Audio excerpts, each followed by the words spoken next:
Okay, I think we'll go ahead and get started.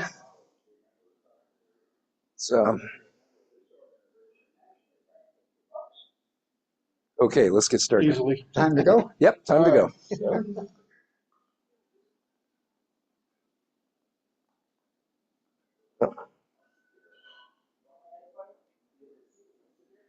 All right, well, welcome to the North Houston Space Society latest meeting.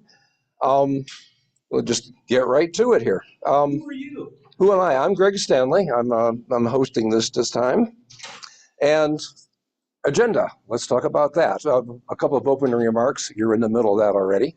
I'll talk about space news, something we typically have been doing, covering recent space news, meaning the last couple of months in this case. And then we have a special guest speaker from NSS, the National Space Society, Xavier Gonzales. He'll be here. And in fact, he's here already. And then at the end of the meeting, we normally go over to PJ's Coffee, which is very close, for a more informal get-together. And that is, let's just show you where that is. If you haven't seen the map before, you basically just go out of the library, make a left turn, and go down to the next main street. And it's just right there at the corner, Student Airline. That's the name of the road. So Right on the corner. Yeah. And for anyone new, just a reminder of what we do, why we're here. National Space Society has a vision, and that's people living and working in thriving communities beyond Earth and using the vast resources of space for the dramatic betterment of humanity. This kind of matters. One thing we'll talk about today at the very end of the session is going to be NASA cutbacks, which are proposed NASA cutbacks, which are going to be fairly severe. And NSS has a definite opinion on things that are, that ought to be preserved at NASA, and maybe some things that ought to be changed, and we'll talk about that. It's good reason for talking about it. So let's move into the space news.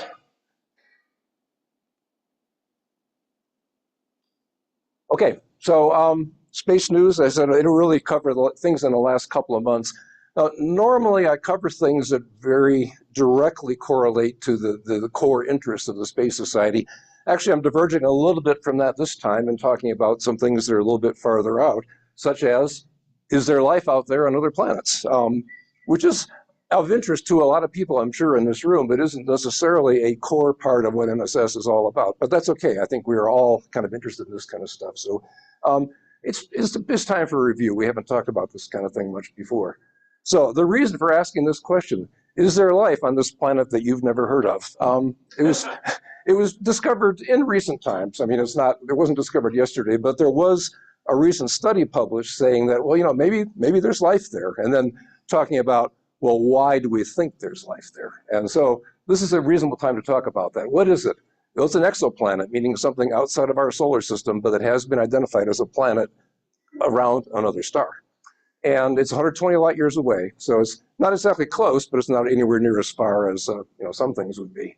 It's in the constellation Leo, orbiting, as you might guess, a star called K218. So the B indicates the second planet out. It's quite a bit bigger than Earth. The radius is only about like 2 2/3 that of Earth, but the mass is quite a bit more. Now, it is considered to be in the habitable zone, meaning a zone where liquid water can exist.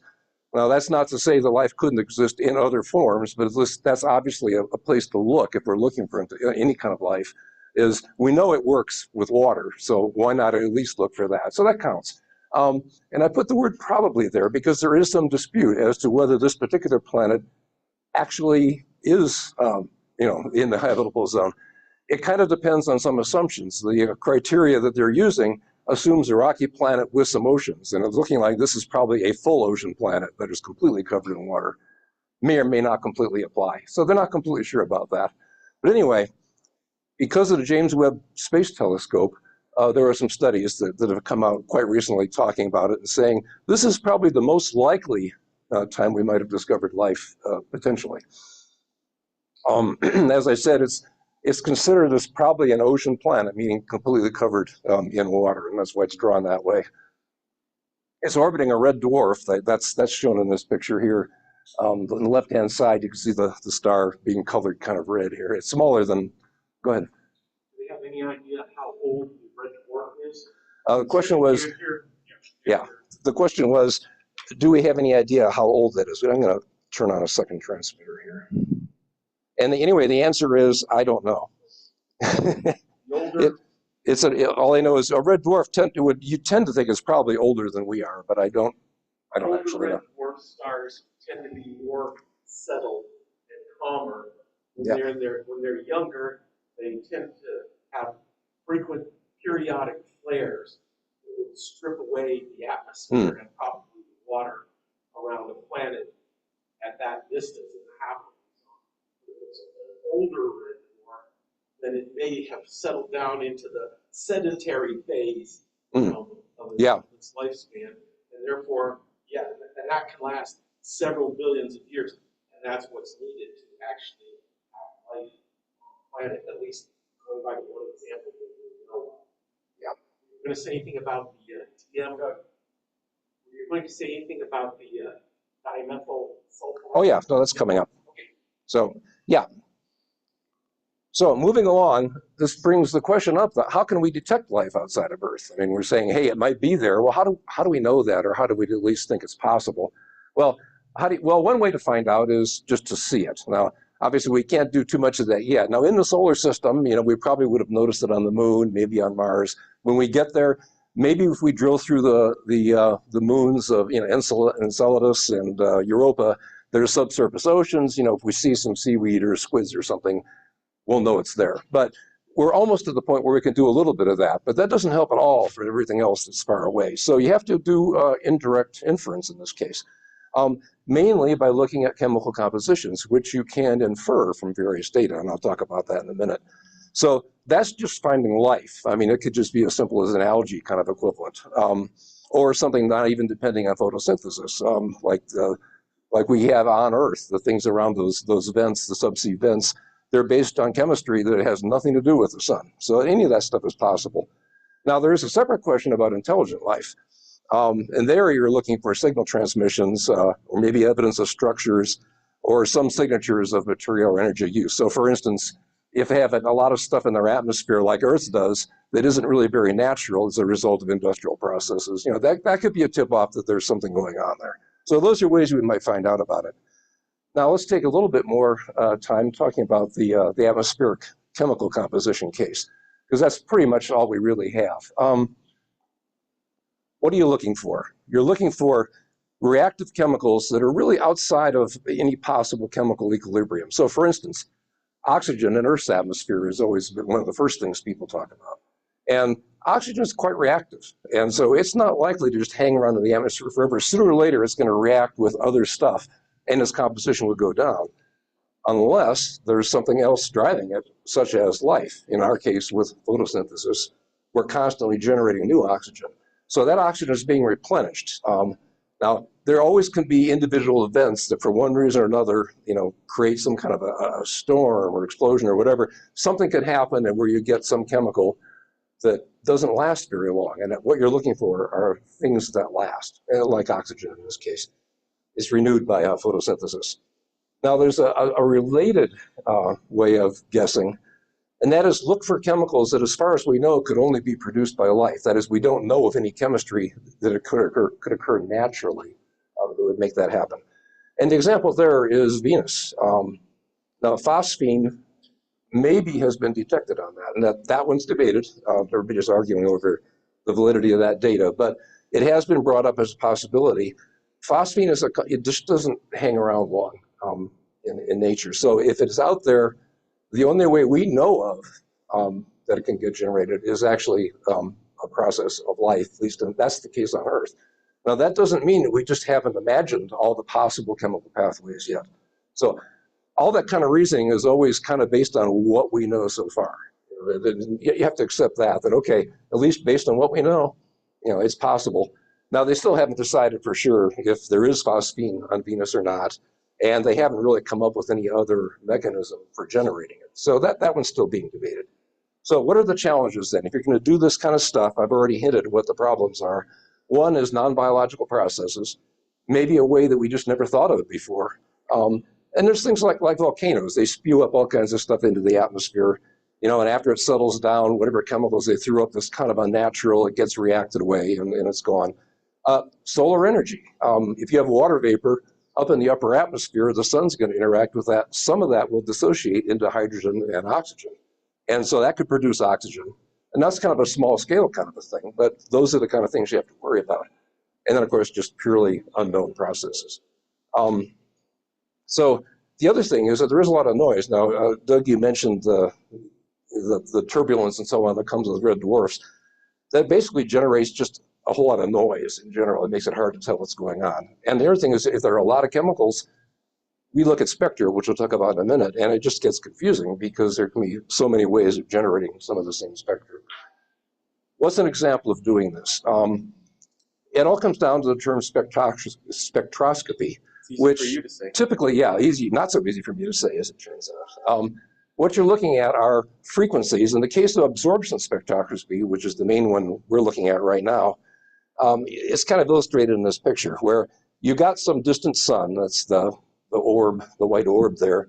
You got a planet going in front of it. It's in transit. That's where the word transit comes in. And by the way, of course, we detect those planets by noticing dim, periodic dimness as that planet crosses the surface. But then the next thing is, what is the spectrum? So if you imagine, look at this diagram here where you're plotting the wavelength, basically the color. You can think of the frequency or the color of the light. It's plotted on the horizontal axis here. And how intense is that light? Well, if you're not looking at the planet itself, the star itself has some spectrum. And just imagine for a minute that it's pretty flat across the whole region, meaning pretty much all colors almost equally, which is kind of what's assumed in this picture. Now, the thing is, when it passes through the atmosphere, which means on the edge of that planetary surface, some of that's going to get absorbed, and different chemicals that are in the atmosphere will absorb it and certainly cause dips in that frequency response. So that you're seeing in this curve here, if you get a dip, and then you can associate that with different chemicals like carbon dioxide and this and that. And these things, of course, can be proven in Earth-based labs, so you don't have to speculate. I mean, you simply set up that gas, you see how light goes through it, and you have your information. So that gives you an idea. So that's what they're looking at. Is they're looking at these transmission specters.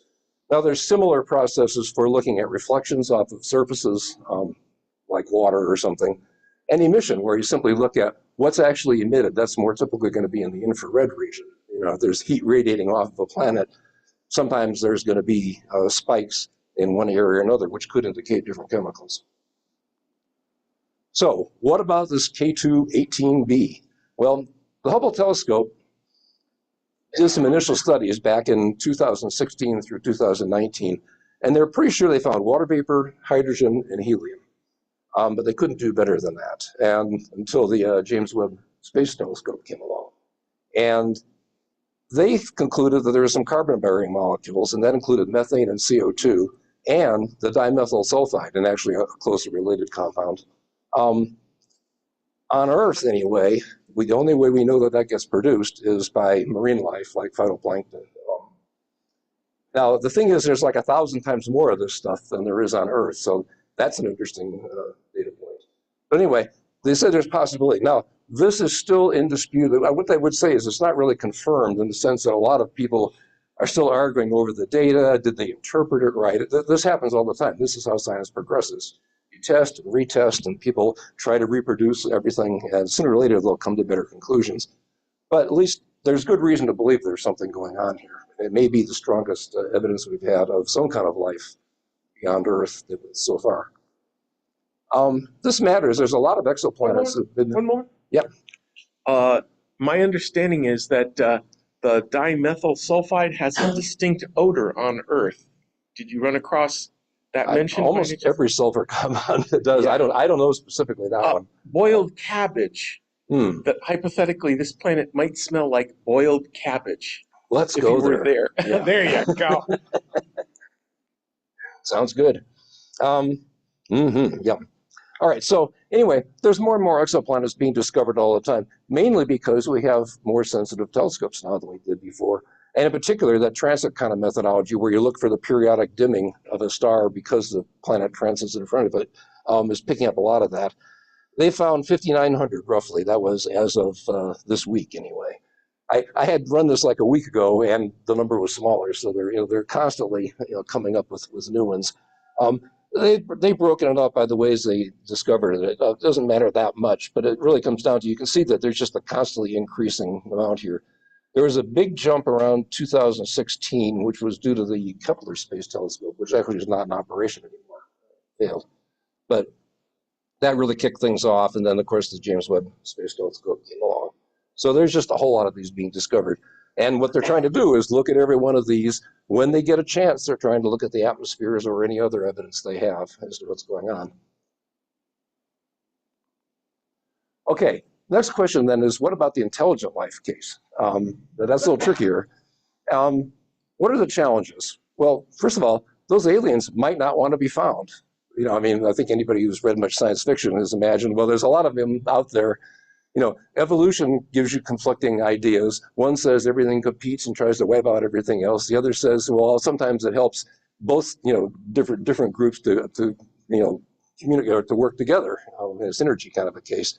So who knows, but there's always that possibility they don't want to be found. The dark forest theory that actually all the intelligent civilizations are really afraid there might be people out there that are superior to them, and they don't want to get found because they'll get wiped out. I mean, our past experience on Earth with native tribes that come into contact with advanced civilizations, they don't tend to do very well. We don't want to be those guys, so maybe you just hold off.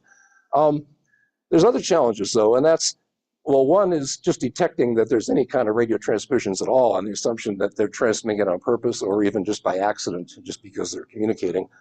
We don't know how they modulate their signals. On Earth, there's AM, where you superimpose on a radio frequency, you superimpose the audio signal pretty directly. FM, where you vary the frequency. That kind of stuff, you probably could recognize that, but things are getting more complicated. I mean, once we moved here since World War II, the spread spectrum kind of things, kind of the whole idea is spread out over a lot of frequencies. And that basically makes it harder and harder to even recognize if you're dealing, and if you're even seeing anything that has anything to do with intelligence. You might say, in a way, especially when you start introducing encryption, the goal of that is to basically generate signals that are indistinguishable from noise. If you do that, you have succeeded completely in your encryption. And unfortunately, probably any aliens that are out there have probably been doing this longer than we have. If they choose to hide themselves, they probably could do it pretty well. But anyway, so there have been several notable organizations associated with trying to see, are there other civilizations out there by listening with radio telescopes, as shown by the one here. There is SETI, the original organization. There's a SETI Institute, Search for Extraterrestrial Intelligence. They really haven't found anything. Now, they have a couple of what you might call anomalies, where they cannot explain something, but the problem is it's never been repeated. And I think they've had maybe just a couple of these, one called the wow signal, and there was some other one. But if you can't really ever repeat it, it makes it dubious that it was just some kind of a fluke or what. So that's up in the air right now. Now, where do they look? I mean, how do you decide what to listen to? Actually, the galaxy kind of forces a lot of it on us. There's just too much noise at lower frequencies below the microwave range, and that's kind of shown on this graph here on the left-hand side. And on the right-hand side, you start getting a lot of interference as well, especially if you're in an atmosphere like Earth. There's just so much stuff, water and hydrogen and everything, and oxygen, that absorbs a lot of this stuff. And it basically interferes. This is a plot of noise as a function of frequency. And, okay, if you were outside of Earth, it turns out there's still a lot of stuff a lot of noise out there that gets in the way. There's kind of a nice, almost like a Goldilocks zone kind of a phenomenon between maybe 1 to 10 gigahertz frequencies, where there's a good chance that something transmitted could go a long, long way and still get noticed. So they're focusing on that. Any of these studies do that. You're kind of forced to being on Earth, but even if you were to set up something in space, you would probably still focus on these frequencies more than the others. Now, how do you think about this? Well, if people have worked with audio signals and may be familiar with spectrograms, and they kind of think the same way. What's a spectrogram? Well, what are you looking for? You're looking for certain frequencies, and you're looking for things like spikes that happen over time. So you're looking at things based on time, and you're looking for things based on frequency. So they put it together in one diagram. This actually is a voice print of somebody saying some word. You have the horizontal axis here is time. So it says going from 0 to 1 second here. They show you what frequencies are happening. So for instance, and then it's really a 3D plot. You could imagine just doing a 3D plot of this, citing the intensity, but they do it with color as for the third dimension. So for instance, I mean, imagine if you were just doing a spectrogram of, say, somebody playing the piano or something. Suppose they hit a single note. The yellow here is the yellow, they indicate this on the right-hand side. The brightest signal is the loudest, if you will. There's maybe one frequency right there. Maybe you hit a note. And then maybe at the same time, you hit a higher note. So the frequency is going up as you go up that diagram. So in that case, I would say that maybe you're hitting like 3 notes at once. And that's dominant. Now, there's a lot of other just noise in there, and that tends to be a lot of the rest of the stuff that's there. But the key message is in that. Now, and then, for instance, maybe it gets quiet. Maybe, like, for instance, if a person is talking, they say something, there's a pause between the words, then there's just not much there at all. And then it starts up again, maybe at a different set of frequencies and so on. So that's what they're looking at. You're basically looking at a combination of time, and you're looking for things like sequences there. If somebody is talking or sending some kind of a signal, it'll have a definite sequence, but they might involve different frequencies. And so that's just the way they think about it. You're probably not going to decode, actual words or voice prints or something. Who knows what the aliens are saying? But you're just really looking for the existence of some kind of communication. And that's really about the best they can do. Now, there is another project called Breakthrough Listen. It's sort of the newer version of the SETI. This was founded back in 2016. Basically, one guy provided the money. He was an entrepreneur and had a lot of money, so he put up $100 million to fund this study. And it's over a 10-year period, so it's almost over. This is headquartered at the University of Oxford. It had some big names associated with it. Stephen Hawking is a co-founder of this particular group.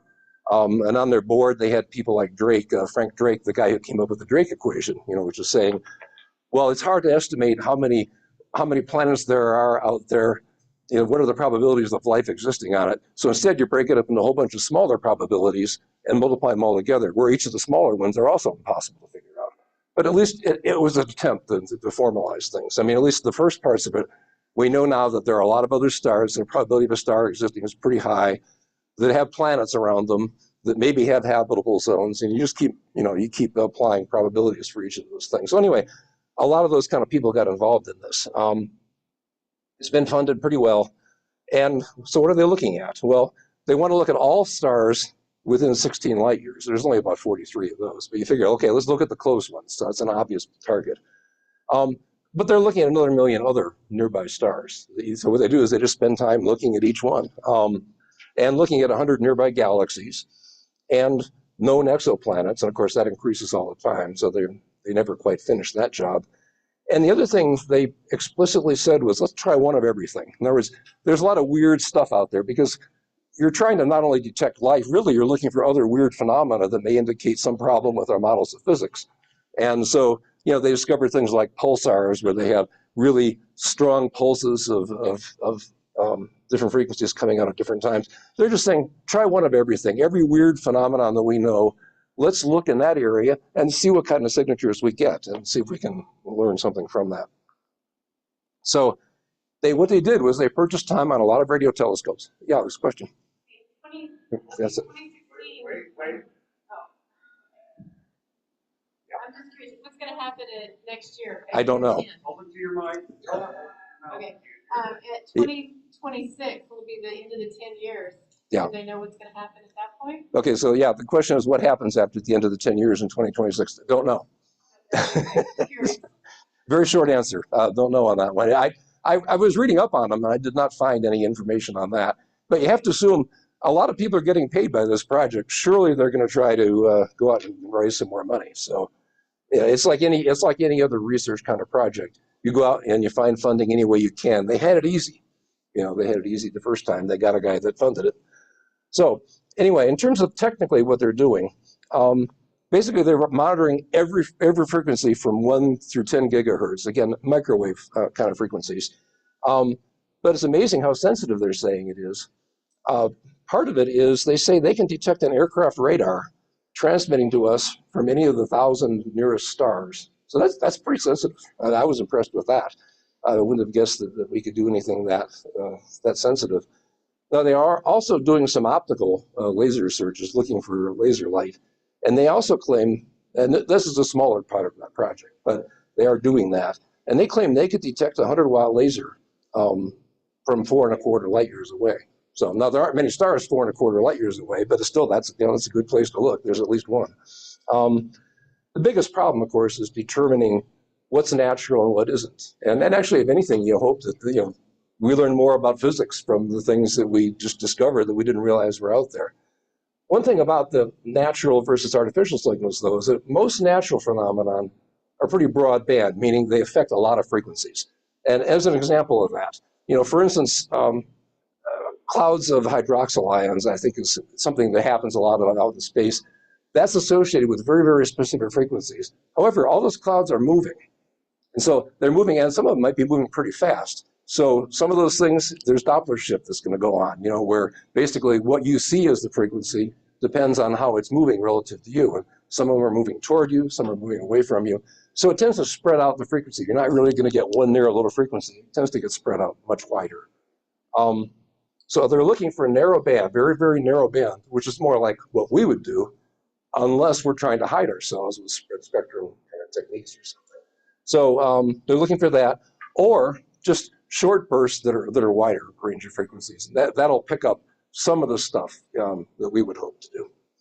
Now, the other thing is they are using, they're automatically detecting these events. So they're using clustering techniques. They call it AI, but it really comes down to fairly standard pattern recognition kind of stuff. But the main thing is, given those combinations of various patterns of frequencies and time, they're going to try to group them together, and then they themselves will label them as, oh, that's a pulsar, or that's something else. And then the ones that don't fall in any normal group, they're going to get the special attention. The other thing is that data is being made available to the public. They're apparently cooperating a little bit with the people, the original SETI group, and at Berkeley or somewhere, they're setting up some data access. So anyway, that's the end of the story on that one. Okay, another really far away thing, really, really remote maintenance. 15.6 billion miles away, the Voyager 1 probe is out there. That's the farthest one that we've gotten from Earth so far. It's been traveling since 1977. It's going 55,000 miles an hour. It's way out there, way, way, way past the orbit of Pluto. And it's got some problems. It's had problems for quite a while. But there's one particular one they had to fix. They still have, yeah. Just for a sense of how far away it is, that is basically just short of one light day away from our planet. It's 23 hours and 19 minutes away, one light. Yeah. So, and it's been in transit for how long did you say? Well, since 1977. Since 1977. Yeah. So that is the state of the art of our technology right there. Yep. So anyway, they still have thrusters they have to use because they have to point antennas back to Earth, and they also have to orient themselves to sight a star. That's how they know they're going in the right direction. They had some thrusters that they disabled back in 2000. They gave up on it back in 2004, and this was a long time ago, back in 20 years ago. They gave up on it, and they needed that, as I said, for antenna pointing and navigation. So they went to backup thrusters, and what's happened is those thrusters are gradually getting clogged up with residues. I think what it's from is there's some rubber seals that apparently decompose a little bit. And so every time they use their thrusters, it clogs up the inlet tubing to those thrusters a little bit more. And they were predicting that by this fall they'd be in real trouble. Now, unfortunately, right about this time, the Deep Space Network that's run by NASA, which has 3 big radio telescopes, is going to be down for maintenance. In particular, there's only one left that actually is powerful enough, and that's the one in Australia. That one in particular is going to be down for a couple of months. And they said, okay, by the time it comes back up, we might have lost it. So we got to do something. So they looked really, really hard at their data, and they concluded that there was probably some kind of a problem with a heater power supply. They heat up, I guess, the fuel before they use it. So what they had to do was send a command to fix it, and it worked. But it was really a risky gamble. The problem is that to be able to turn that heater on, you had to have basically turned control over to that thruster. And the problem is if they were wrong and the heater didn't work, there was a possibility of a small explosion, and then that would be the end of it. So they gambled and they won. And there's been a whole series of these. They've had a lot of these fixes, but it kind of illustrates that NASA has a lot of purposes, and some of it is this the very basic science kind of stuff. It does require some attention and some thought, and we haven't really yet managed to automate all maintenance. And I worked on that kind of stuff, and it's just hard to do. So anyway, they apparently succeeded on that. I'll highlight another one, a remote fix, and this one's actually kind of a trivial one, but it again illustrates the point that attention has to be paid to a lot of these deeper space missions. Now, the Psyche mission is much newer. That was launched in 2023. And now we're back in territory that really is on the kind of stuff the National Space Society really is very, very interested in, and I'm very interested in. Because this is basically surveying asteroids that aren't that far away. In this case, for metals, which could be of possible great use to civilization. It could be a massive amount of metal, but we haven't really gone there to find out more information about it. So, and that's going to arrive in 2029. The problem they're running into is they had their thrusters. Now, these are ion thrusters, but they still have a fuel. They use xenon, and they accelerate it by ionizing. They shoot it out really fast. There was some kind of a valve failure blocking flow, and they had to switch to a backup line. None of that is necessarily a big deal, but the point is people had to be paying attention and and do it. There's other lessons there too for people thinking about breaking into careers in the space industry. There's an awful lot of stuff that fails or that has to work properly and be designed properly, and that includes stuff that people in this room have probably been familiar with. Valves, tanks, fuel lines that clog up, all this kind of stuff. The same stuff that happens in refineries and chemical plants, it happens on the spacecraft. It's not that different. The diagnostics are a little bit different. The physical properties are different because the temperatures are more extreme. But the same lines of reasoning have to be followed to figure out what the heck is going on. Okay, now coming in a little closer to home. 3 different moon missions. These are all launched by private companies. And we've talked about these before, but there's been some new information on a couple of them. The first one was the one from Firefly, and that was the big success. We talked about that. That one's over. But the next 2, the Intuitive Machines one and the Hakuto R one from Japan, there is no information on those. And we've talked about both of these before. The one from Intuitive Machines, this is the one that tipped over in a crater. And that we knew the last time we talked about this, but they have finally released more information about it. So anyway, they look like this, as shown in this picture here. It did land successfully. It was sort of a hard landing, but it tipped and fell in a crater. And as a result, the solar cells didn't really collect enough energy, and it ran out of power after 12 hours in the dark. And we actually had a picture of that. Final status. It's not clear how deep the crater is, but here you can see the landing legs clearly kind of up in the air. The thing was tipped on its side.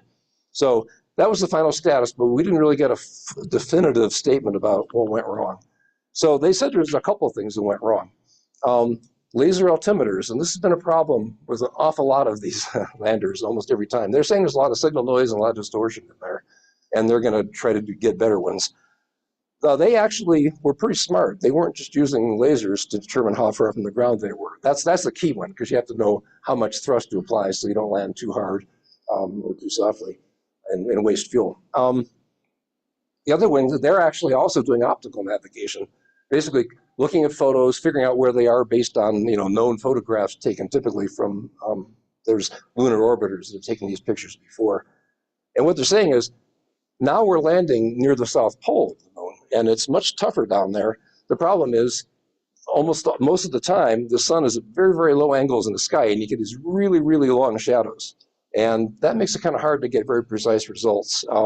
And for that matter, the craters just look different. When you're really down there, they look kind of different than they do from a couple hundred miles up. And so they've said, okay, they're going to have better altimeters. They're going to have more of them and various different types. And they're working on making getting much more lighting independent. I don't know how they're doing that, but I assume that's more a matter of the signal processing more than the sensors themselves. And they're going to get a better crater database. I mean, over time, they've been refining the database of where the craters are. So they're working on that. So that was probably, kind of a reasonable response. That's their second mission. This didn't even go as well as the first one, but at least they kind of got there and worked for a little while. Now, the Japanese one, again, we talked about this one before, but This one, it took a very, very long route to get there, and it just had landed in June. And it crashed. It was June 5th. And what they said was it landed too fast. The velocity was too high. Telemetry had stopped about 90 seconds before they thought they were going to hit the ground. So they got really close to the moon, and then something went wrong. And unfortunately, they don't have a root cause analysis on this yet. The one thing they said was they had trouble with their laser altimeter, and it wasn't updating fast enough. Why that is, whether there's problems with irregular ground not reflecting signals well, who knows? That's something they have to come up with. But it probably does indicate that conditions are simply tougher down there than they have been in other areas. Now, there was a video put out by Scott Manley, and he elaborated a little bit on this, pointing out that they just had one laser altimeter. They don't have two, so they don't have a lot of redundancy building, or they can't average the signals to get better estimates. And the thing is, that really only works when you're vertically oriented, but the thing is, the way they slow down, you're coming in over the moon. You're mostly going horizontally, and as you slow down, you want to slow down pretty much while you're still in almost horizontal position, because that way all of the thrust you're applying is going to slowing you down as opposed to just fighting gravity. So their optimal path is to flip vertically at the last possible minute. And of course, if they don't really have good altitude estimates, then they're relying on inertial navigation, error builds up, and they're thinking maybe that's part of the problem. We just don't really know. So we'll get a final report on this at some point. Okay, Starship. It seems like we're hitting a lot of the problem areas recently, and Starship has its own. There's two new results here. The previous flight test 8, they have an analysis out on that as to what went wrong. And also the most recent flight test 9, which also didn't go well either. So first of all, the old flight test. And this was, they released a statement in May saying what happened. That basically, they're not saying exactly what, but they just said they had some kind of engine hardware failure. And this is in the upper stage we're talking about, where somehow or other propellant and oxidizer mixed and they ignited, and they don't know why. Anyway, but that caused the equivalent of an explosion or a fire, and then that affected the other engines, and eventually they lost control. Now, this was different. Everybody said, oh, it's the same thing that happened in Flight 7, where actually about the same time in the flight that they ran into trouble. But they're saying this was different. The other one started with harmonics, meaning there's noise and vibration, and it apparently hit resonant frequencies where things just vibrated too much and shook things apart and broke them. They had actually fixed all of that kind of stuff, at least they thought they had. And they're saying it really started in a different area. That was more toward the top of the stage. This was really right down by the engines. So what are they doing? They're reinforcing the structure. They're tightening some bolts. They put in a new purge system with nitrogen, which they had done before, but apparently they're doing additions to that. If you purge with nitrogen, then you don't get the explosions, even if there's the oxygen and the methane present there. They also improved the propellant drain system. They had some problems with the first stage. It wasn't that bad, but they had some problems there. So they put some extra insulation there so they could get the things ignited better. And they also said they're making changes in the engines in the future. They didn't specify what. So anyway, okay, so they had some analysis of that. And that sets the stage for Flight Test 9, which we just had back toward the end of May. So what were their goals? Well, they mainly wanted to finish the flight tests 7 and 8 that didn't really get a chance to finish. That was the biggest part of it. But the other thing is they had been doing fixes as a result of the failures in 7 and 8. So I wanted to try all that. And they really were trying to test deployment of satellites. They have a strong economic incentive. They want to start launching the bigger and heavier Starlink satellites. They really need Starship to do that. It's just they don't fit very well on the Falcon 9. So they have a strong incentive. They wanted to get going on this, and they tried to do that. Actually, they failed, as it turned out. It didn't even open. They were also going to do an upper stage relighting. They also had hoped to do that in the previous 2 tests, and they didn't do that. That's important. What's been going on is they've been going up pretty much to orbital altitude and then just coasting on the way back. But they haven't really ever tried lighting these Raptor engines in pure vacuum conditions before. And yet you need to do that if you're going to actually come back out of the atmosphere when you go a little bit higher and that sort of thing. So they need to do that. They haven't succeeded in doing that yet. They had fiddled with the heat tiles. They purposely deleted about 100 tiles just to do some stress testing. So they're spending a lot of effort on figuring out what what works best for insulating and protecting the craft. And they wanted to do a lot of re-entry experiments, trying and controlling. One thing they did do is on the booster, they reused, well, one, they reused the previous booster. So that actually was actually quite an accomplishment. And 29 of the 33 engines were also reused. So they are just still working on the reusability part quite well.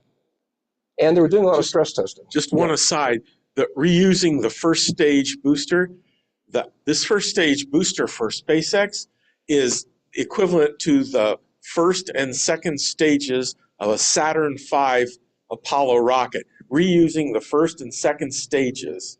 Yeah. And so this is quite an achievement, just doing that. Yeah. Yeah, so people tend to focus on the fact that they didn't complete the whole thing successfully, but they're doing a lot of smaller things along the way, to really make sure that they can actually reuse these craft and do it rapidly. They also, in particular, went to a more aggressive angle of descent, meaning the direction you're going, they go away from that more to get more friction. The idea being they'll slow it down so they don't need so much fuel to slow it down. Ultimately, you got to slow it down if you want to come back and land and get caught by the chopsticks. So they're experimenting with basically, burning off more of the energy by getting hotter and hotter. And they also purposely didn't relight one of the engines on the booster. So they were doing a lot of different things just to basically improve reliability. So one thing they did for the first time, at least get their second stage craft fully burned. That is, they went through all the fuel that they expected without blowing up or something, which they hadn't done before. So that was a step forward.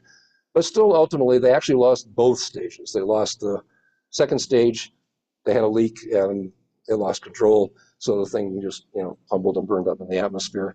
And the booster disintegrated after its final landing burning. And they haven't really explained what happened there. Maybe it's because they've been doing all the stress testing, and maybe they went a little too far in the stress testing. It's like there's that joke. It goes back to an old cartoon in Calvin and Hobbes where, the kid asks his dad, well, this bridge says it's rated for 20 tons. How do they know that? And dad says, well, they just keep driving heavier and heavier trucks over it till it breaks, and then and then they back off, and that's how much you can hold. There's a certain amount of that going on here, I think. Okay, so talk a little bit about recent launches to space. Just a couple I'd highlight here. Amazon's Project Kuiper has been coming forever.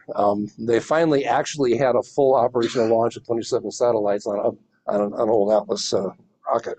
In fact, I think they just launched another one like today or something. So they're finally really getting going. They're racing against the clock because their license says that they have to have some percentage, half of their satellites or something up within the next couple of years. I forget the dates, but the point is they're racing against the clock. Now, of course, everybody realizes, they'll just beg for forgiveness and ask for extensions, but still, it is something that is driving them. One probably not everybody noticed is the Chinese have launched a sample return mission to an asteroid.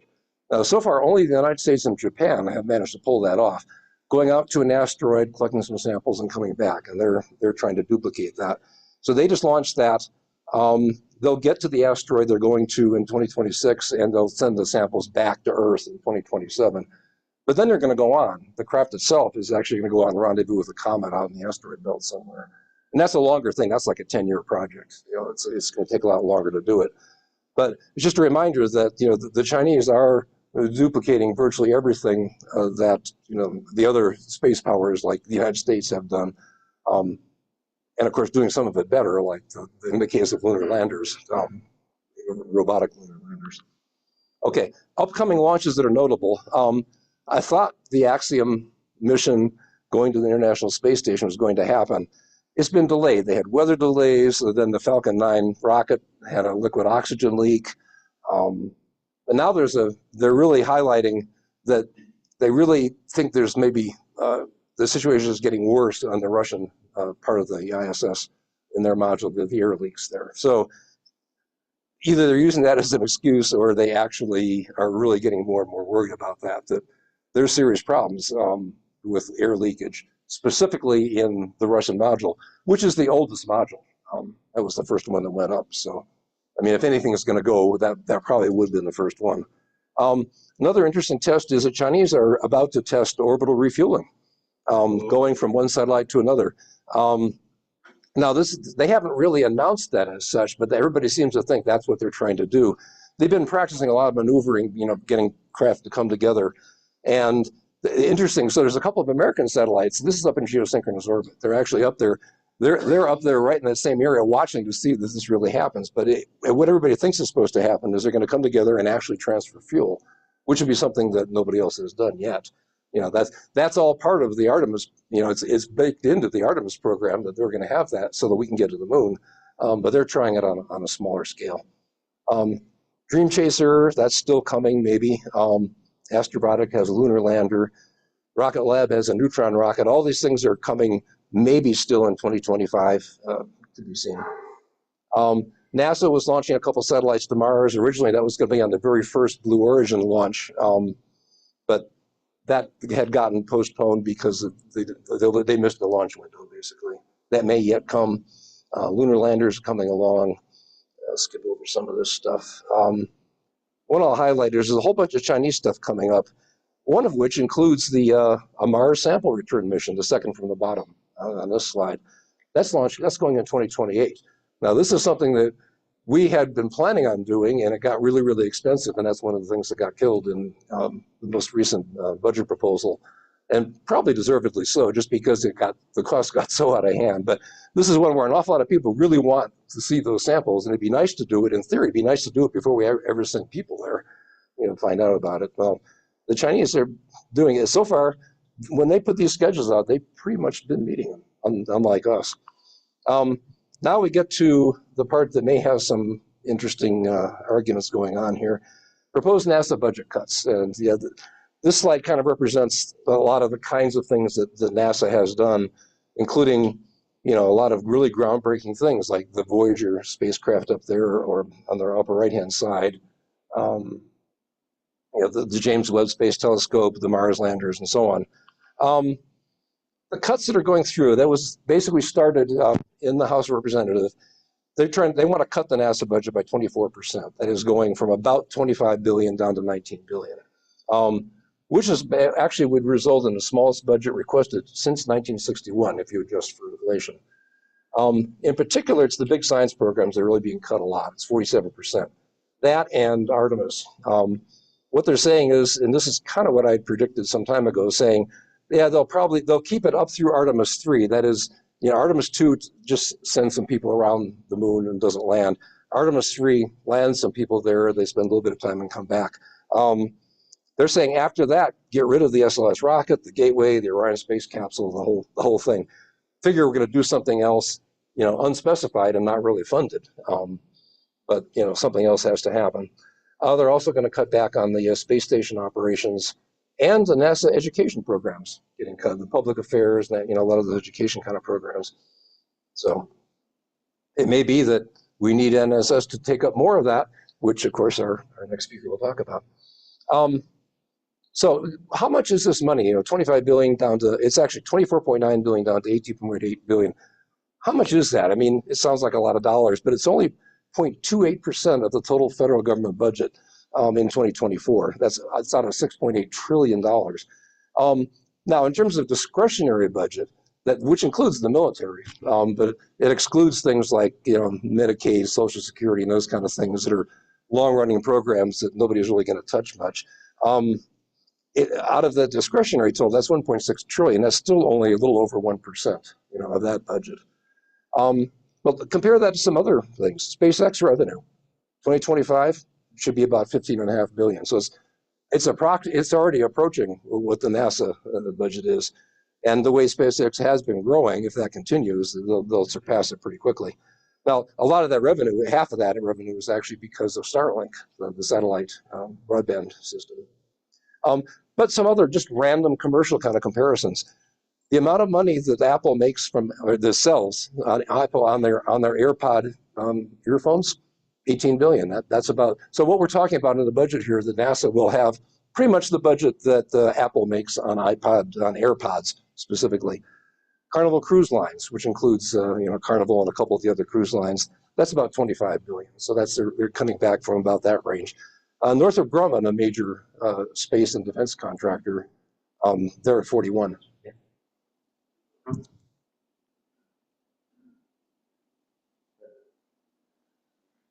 There's a button on the side. You just have to first make sure it's unmuted, and then also the actual microphone is on top up here.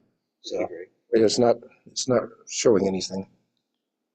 Hello. It should. Hello. Somebody. Well, let me just turn it off and start over. It got thrown off somehow.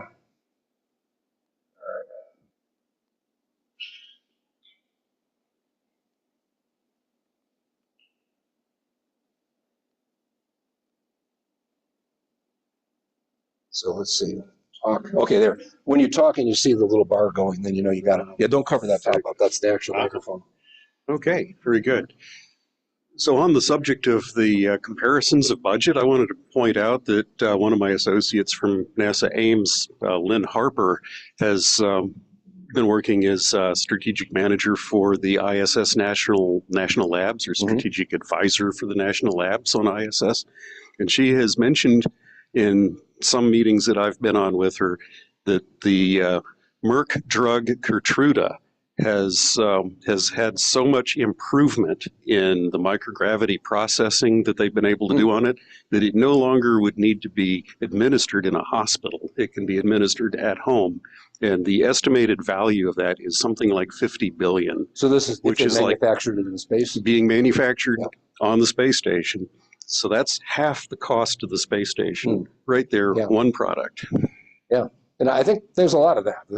And unfortunately, they're going to cut back a lot on these experiments going forward, cutting back on crew sizes and cutting back on everything going on associated with it. I'll hit a little bit more details on this. But overall budget impacts here, almost all new or even incomplete programs are pretty much canceled. That includes the Mars sample return. There's a couple of probes going to Venus, and any of the future space telescopes except for the Nancy Roman one. Nuclear propulsion. I knew Doug was going to cringe at that one.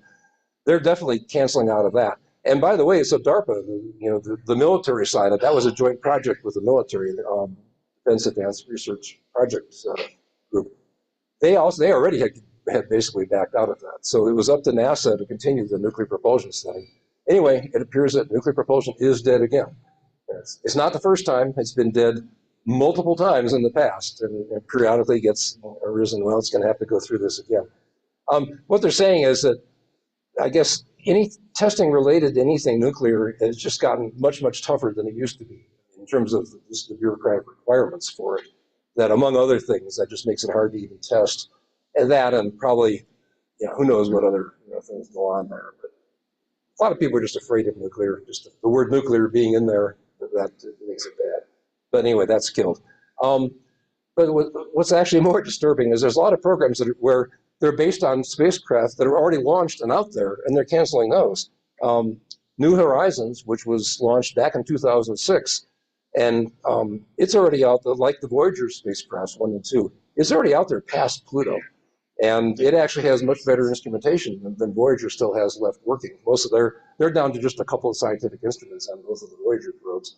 This thing still has 10 to 20 years of life left in it by all estimates in terms of, how long they think the parts will last, having enough thruster capability and so on.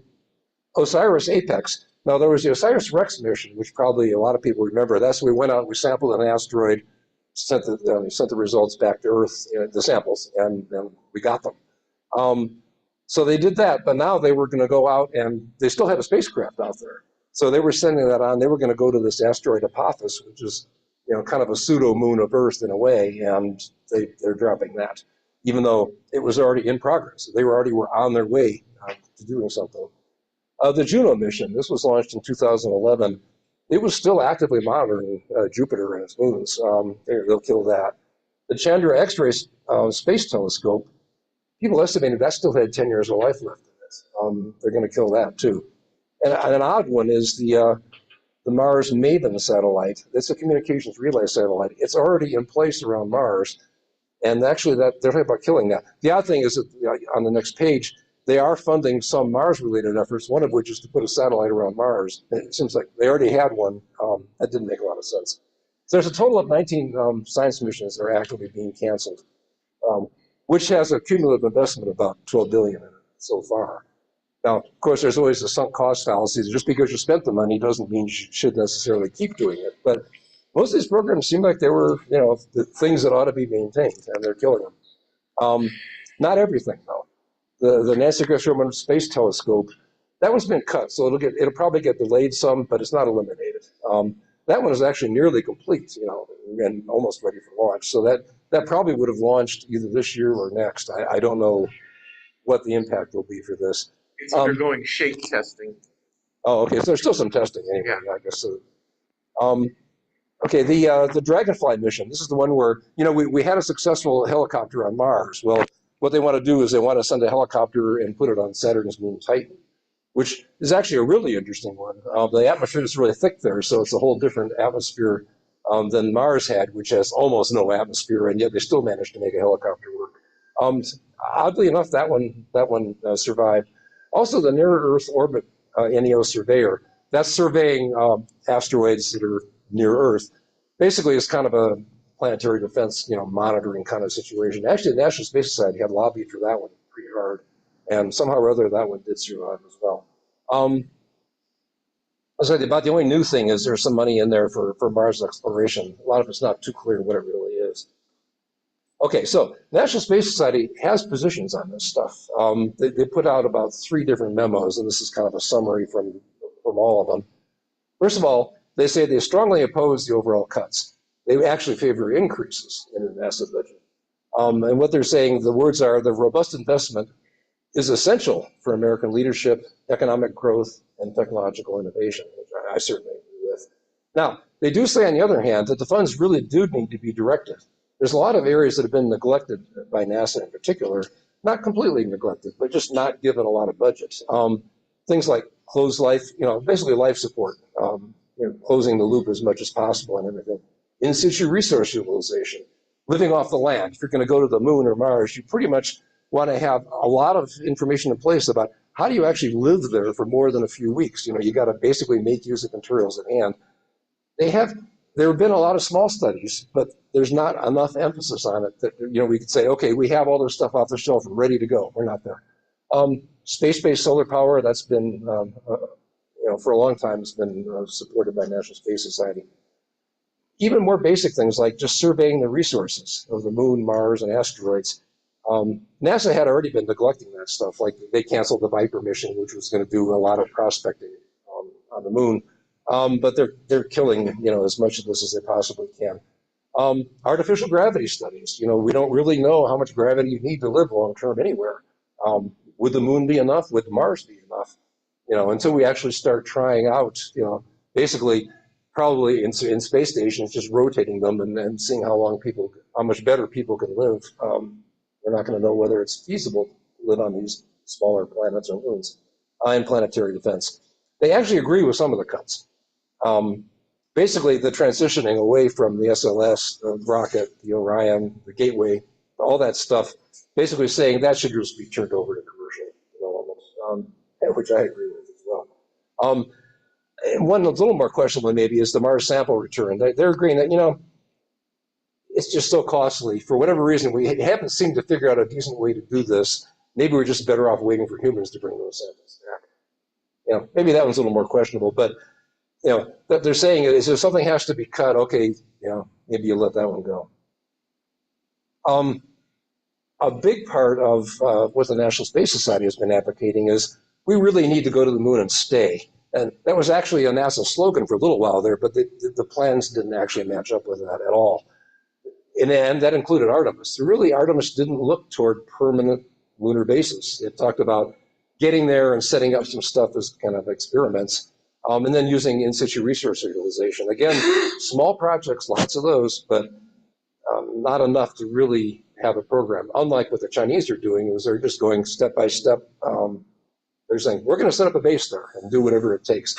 We've never really had that kind of commitment from NASA. And that's always been an objection that NSS has raised on NASA funding. And they're saying, okay, well, it applies here as well. Um,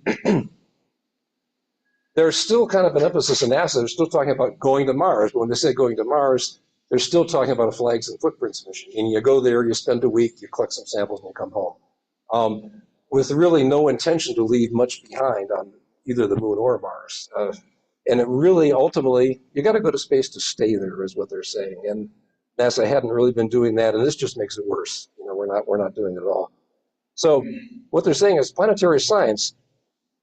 You know, a lot of it, you know, you don't want to kill what's out there. This stuff is going on, but maybe it isn't the best use of funds to really find out more about Neptune when we don't know much about the moon or Mars yet. You know, so focus planetary science on the moon, Mars, and asteroids. If you're going to focus at all, if you have to cut funds, at least focus it on the things that might actually impact where we're likely to want to go, you know, in the next oncoming decades.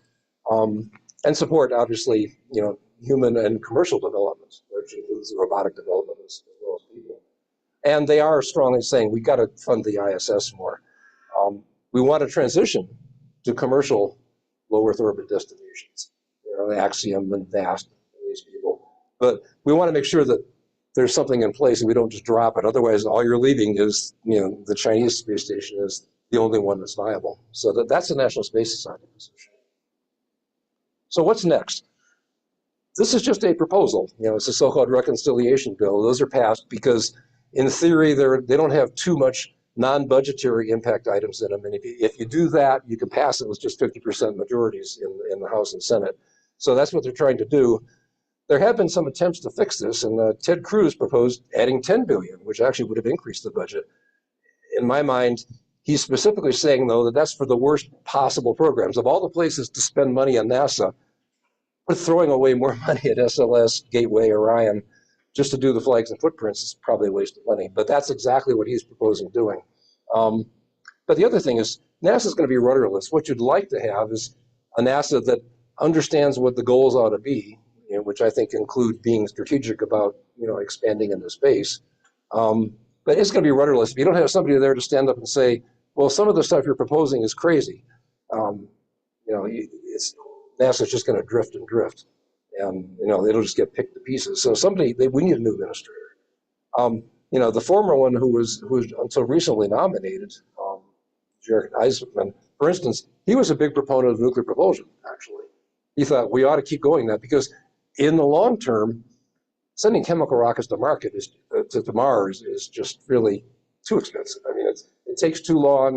You're exposed that much more to cosmic radiation and everything else. Like, why not just go for it? Yeah, it's not going to have an impact in the next couple of years, but it will eventually. In the big picture, in the longer term, it's pretty clear you almost have to have that. But we're just kind of ignoring all that. So they're objecting to that as well. Okay. Discussion. I threw a lot of stuff out there, that some of which may be politically arguable, or a lot of it probably is. But unfortunately, NASA can't escape politics. As soon as you're spending taxpayer money, it becomes an issue. Any other comments, questions? Let's see. Yeah. Okay. No, well, that's just the display that turns off. Oh, okay. I live in Brownsville, just a few miles away from SpaceX, and you're talking about the Chinese and so forth. I've been out there just fishing off of the jetties, and you can see our troops going through, and it's all black ops, you know, no lights. It's heading out to intercept whoever's out there watching what's going on with SpaceX at times. And there was even an RV parked out right next to SpaceX full of Russian spies watching what was taking place there also.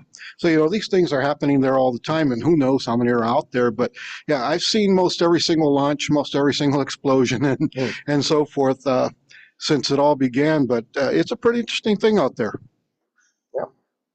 So, well, let's get right to it here then. Our featured speaker. Oh, yeah. Oh, yeah. Imitation is the sincerest form of flattery. Or question or comment, really, too. I'm glad you're bringing up a lot of these issues that we have found. You and I have been out doing the Moon to Mars objective workshop, and I've been very involved with the policy committee. Just one thing I want to make an announcement about is anybody here going to the ISDC in Orlando? Yes. Okay. So one of the things, I'm going to be doing a panel on what we call the Evolvable Lunar Architecture, which was done in 2015. It was released at the National Press Club on July 20, the Apollo landing anniversary. And oh yeah, because I guess you guys can't hear this very well in the room. We're kind of working out. The group over here is all trying to improve the the participant experience, both online and in person. So the feedback of that is really good. I appreciate that. So I just wanted to say at ISDC, we're going to be doing a panel on Sunday at 10 o'clock. Xavier is going to be the moderator, and I'm leading the panel, basically putting this together. But we're going to talk about a study that was NASA funded that I was one of the co-authors of back in 2015. We released it on the Apollo 11 anniversary, and it proposes that NASA should offer to buy propellant from commercial providers on the moon and offset any savings they get by reducing the number of SLS flights to going to paying for propellant. This study, although NASA didn't do that, it did drive a lot of what's happened with the commercial providers, those 3 landers that were en route to the moon, all at the same time, different providers, landers, different rockets launching. That was all stuff we recommended in that. So there's a lot of stuff that was actually done, but there's some things that weren't. So I'm going to talk about, with our panel, the kinds of things that we did recommend then, what opportunities we have now, and try to get some of those things going. And so that's basically, I just wanted to make that should be a little announcement. So glad you'll be coming out there. Maybe afterwards you can tell us how that went for people who didn't attend. Oh, here you go. Microphone's on the top. Okay. I don't know if this is allowed, appropriate, or not. So if it's not, just let me know and I'll sit back down. But you ended your talk on getting to Mars mostly. And I am the Houston chapter leader of the Mars Society. I'm also a member of the National Space Society and the Planetary Society and SETI. And as many of you are also multiple members of many organizations. And there are members of the Houston National Space Society that were saying, I have to get my Mars Society meeting off the second Saturday of the month because that's when y'all meet. So our next meeting is going to be on the 28th of June. So anybody who would like to come to a Mars Society meeting, we're all in favor of getting to the moon, becoming an interplanetary species, and not just going there once and coming back, but to actually set up a base and a future for mankind to live as a multiplanetary species. If y'all are interested, I have a sign-up sheet so I get your email and y'all can get communications on what's going on with the Mars Society. And I also have some brochures. I'll set them out that discuss our next meeting that's coming up in 2 weeks. Okay. I appreciate the time. Yeah, sure.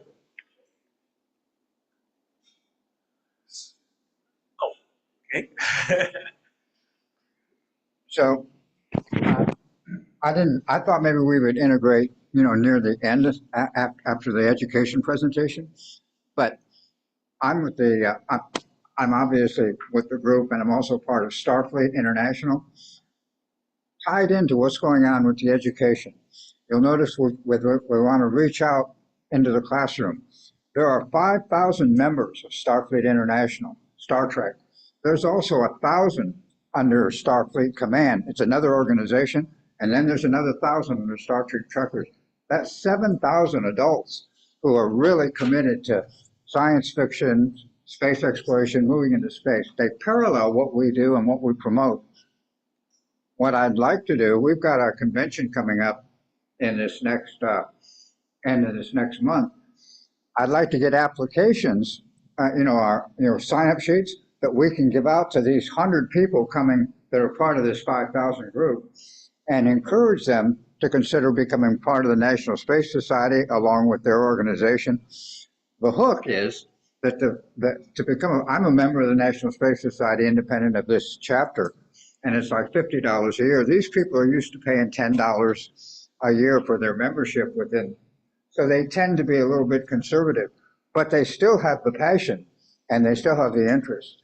So we've been putting together a booth at the upcoming Comic Palooza, and Earl Simon has got the backdrop, the chair, all the other Star Trek things, and we've got a 30-foot by 30-foot booth coming up at that convention. Last year we did a 10-foot booth, and that was just us. Earl and his group are trying to move to a point where we have 30 or 40 feet booth, and we can have Star Trek focus, but universal, so that we can actually have the National Space Society in the booth, along with the Mars Society in the booth.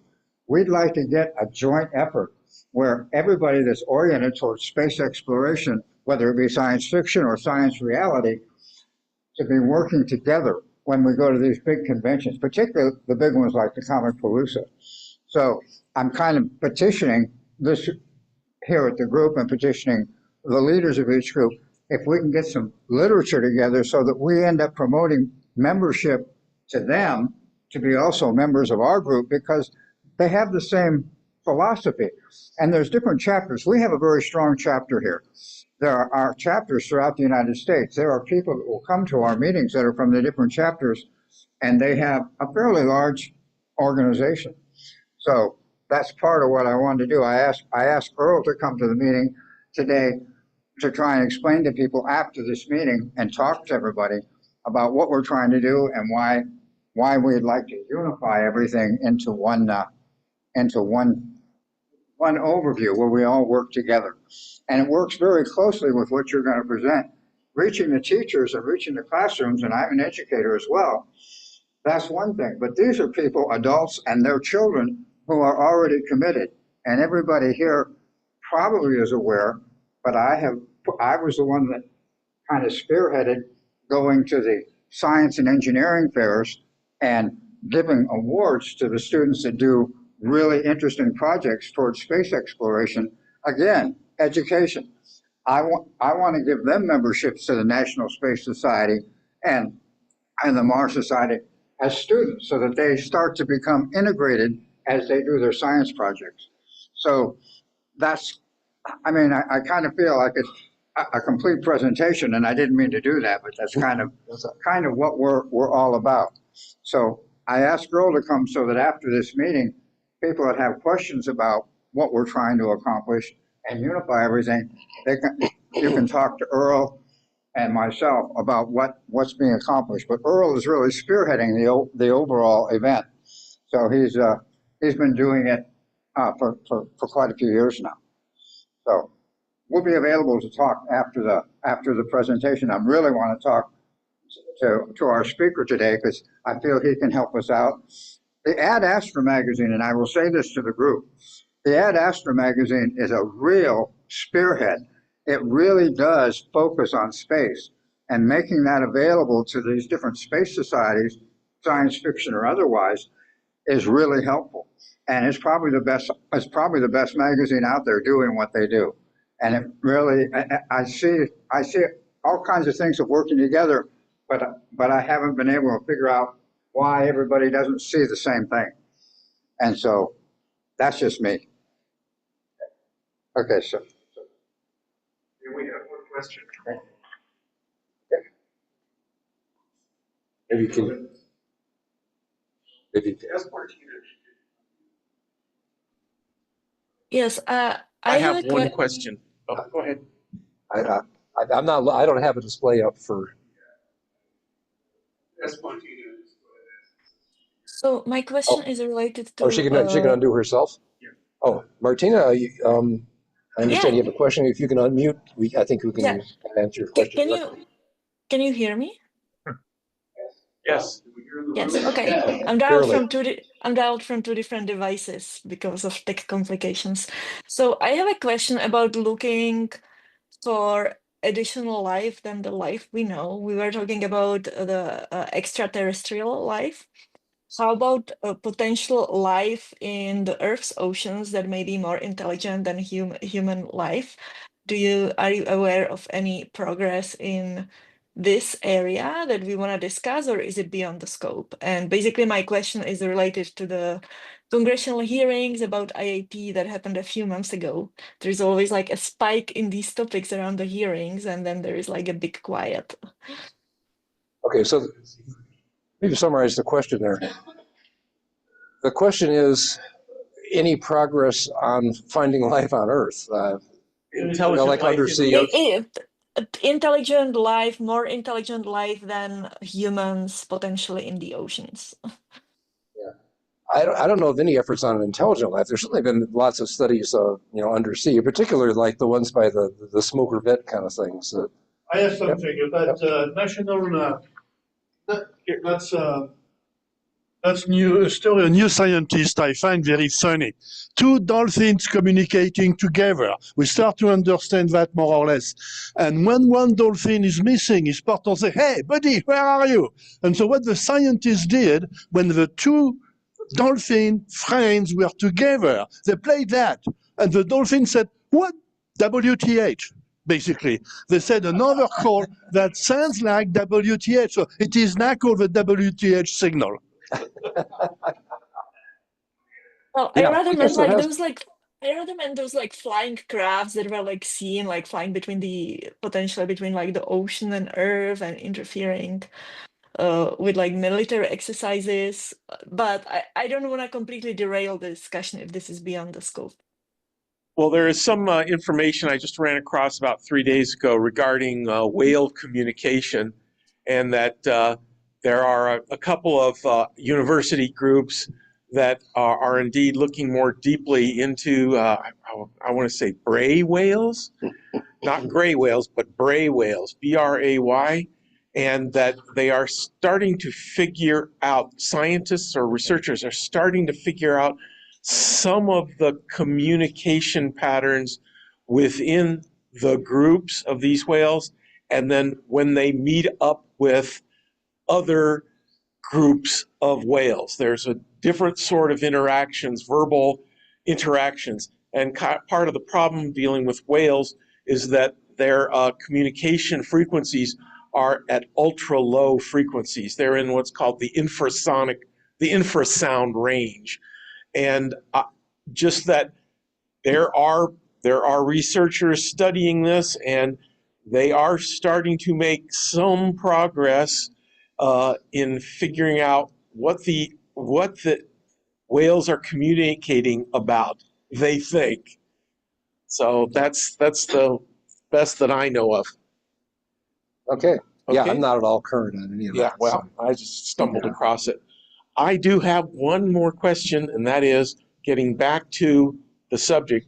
You were talking about the cuts to the NASA budget, and there at the very last, you dangled out a little ray of hope, and that was, correct me if I'm wrong, that you said this is a proposed budget for the next year or 2 years, and that therefore none of this has yet been set in stone. Right. Although apparently NASA is responding already, and the contractors are responding by cutting positions already, that there is at least a possibility, if I write my congressman, that maybe if I speak up at this point, that at least they will know that at least there's one voter out there who thinks that these science programs need to be retained. Am I correct in understanding that? I think so. Okay. Basically. All right. Just wanted to double check it.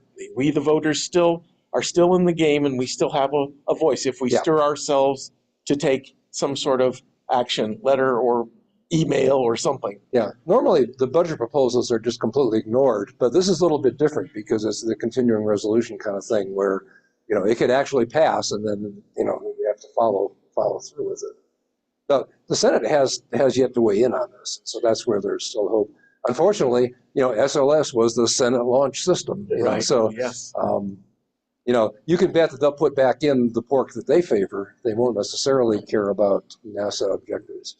I'm thinking about save Draco and save all those satellites that are way, way out in the outer solar system already. I mean, it It makes no sense whatsoever to kill a satellite that is alive and functioning out in deep space after 99.9% of the money has been spent to get it out there and keep it alive and generating good science, than to just turn around and shut it off. Yeah. That just doesn't make any sense at all. Now, the other hand, also NSS. I mean, NSS has issued position papers. I don't know if they're trying to organize anything more. Maybe you can comment on that, Xavier. Same, by the way, with space station. It was designed for indefinite life with maintenance. It could be continued if there was a will to do it. Okay, that's extremely important to be aware of that. Did anyone else want the microphone, as long as we got a hot mic here? Oh, yeah, that's true. Oh, yeah. We're just having fun at this point. No, this is great. Love it. Okay. Oh, yeah, I think so. But we arbitrarily picked 3:30 as the end of this session anyway. So what was the question? Oh, if Kevin, you could unmute yourself, maybe you could ask the question. I'm unmuted. Can you hear me? Hello, I'm unmuted. Can you hear me? Yeah, I can't make it out, but my hearing's not that good. Is it coming through? I hear you great. It's Lori. I hear you fine. Thanks, Lori. Yes, my question is since the ISS was built to be unmanned, the budget between the cost for manning it versus unmanned, does anyone have any data on the running costs when it's not manned? Just the amount of money it takes to keep it human rated. Okay. Was the question how much would it take to keep the ISS running with nobody in it? The difference I'm not even sure that's possible. It's engineered that way. So has anyone done the math? I think the question was, what would it cost to run the ISS with nobody in it? No. That's not the question. There's a good possibility of having significant reductions. Would you repeat that, please? Yeah. I don't think anyone has actually. Oh, it's that end. I don't see it ready. No, the display goes out to save battery. Oh, okay. Right. Just don't push any buttons and it should still work. Yeah, I don't know of any studies that have been done as to what could be done, but yeah, you could. I mean, it was designed to be able to be operated without crew on board for some periods of time, not indefinitely for unmanned, uncrewed operation. But I don't know of any studies that have been done to say what all could be automated and what could be done, and what would happen if you didn't have to. See, that's kind of interesting if because you didn't have to actually keep it all pressurized. Yeah, because what we'd always heard was it was designed so that you needed both Russian and Americans present to even run the thing at all, and that was a political thing to purposely make it impossible to run without both of us being there. And maybe that's a design modification that can be done on an improvement. Well, that's true. I would raise one other point, and it's the question of what would be the point of having it really unmanned. I can think of a factory with 1,300 people employed, and it's like, oh, well, everyone just goes away. Oh, but the lights, we can still turn the lights on and off remotely. Some of the computers are working on and off remotely, and their fans and pumps working remotely. But what's the point? Well, one point could be just to keep all that metal up there so we can recover it later. Well, for one thing, Doug, so And actually was planning to, when they built, they're building their private space come up station. and use the mic. I can yell louder. If you feel strong enough about it, maybe we can hear about it. Some of us here were at Axiom Space for a plant tour, and that was through the American Welding Society. And Axiom is planning on cannibalizing the International Space Station, recycling everything they can on it before it's brought back down, including the water, which I thought was a unique concept. So I'd say the days are numbered for the International Space Station because they're already in contract. Although actually, they even cut the budget for the for the SpaceX vehicle, which will bring it down. But yeah. So Doug, to answer your question, one possibility that could be done is it's got 90 kilowatts operating solar power. That could be used for space-to-space power beaming to a unpressurized module nearby. It could be extended out. You could actually potentially use that power to demonstrate electric propulsion to go to a bielliptical orbit maneuver to change the plane from 51.6 to something more useful for lunar access or Mars access, assuming the Russians really decided they wanted to leave in 2028 and we said goodbye. And when we got some Axiom modules that could stay attached and continue to use the space station as a resource node and so forth. So there's a lot of potential for it.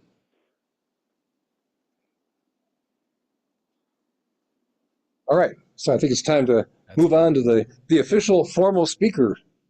We finally got it. Okay, Xavier. Well, you've already talked a little bit about him here. He's had a 3-decade career doing everything: science, education, defense, industry.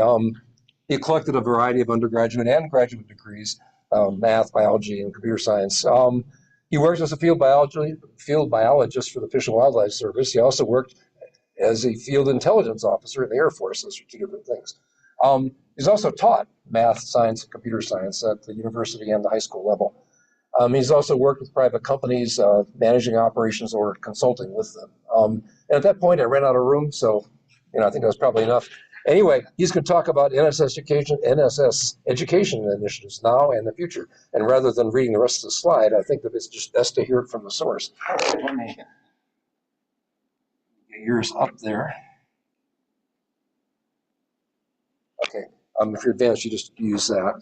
There's a laser pointer here somewhere, like that red thing. Okay. But keep in mind that the remote users won't be able to see it anyway. All right, good afternoon. A lot of what's been talked about, I've been able to work with, with dolphins. I got to do a lot of work with that, published in some of the work I've done with sea turtles and so forth. And then I want to talk about some of the things that came up also, especially when it comes to, we're not in the room of averages. We're in the room of averages of people who know and love the industry, but that doesn't make up everybody else, so that's part of the issue. But I didn't give you a microphone. Okay.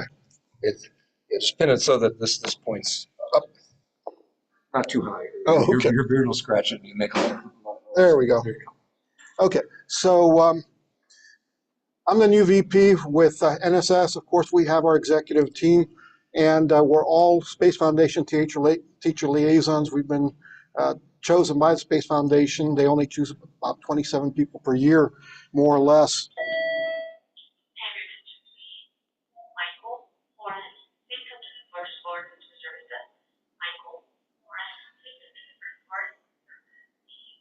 All right, so Stephen Hawking, nice little thing: to confine our attention to terrestrial matters would be to limit the human spirit.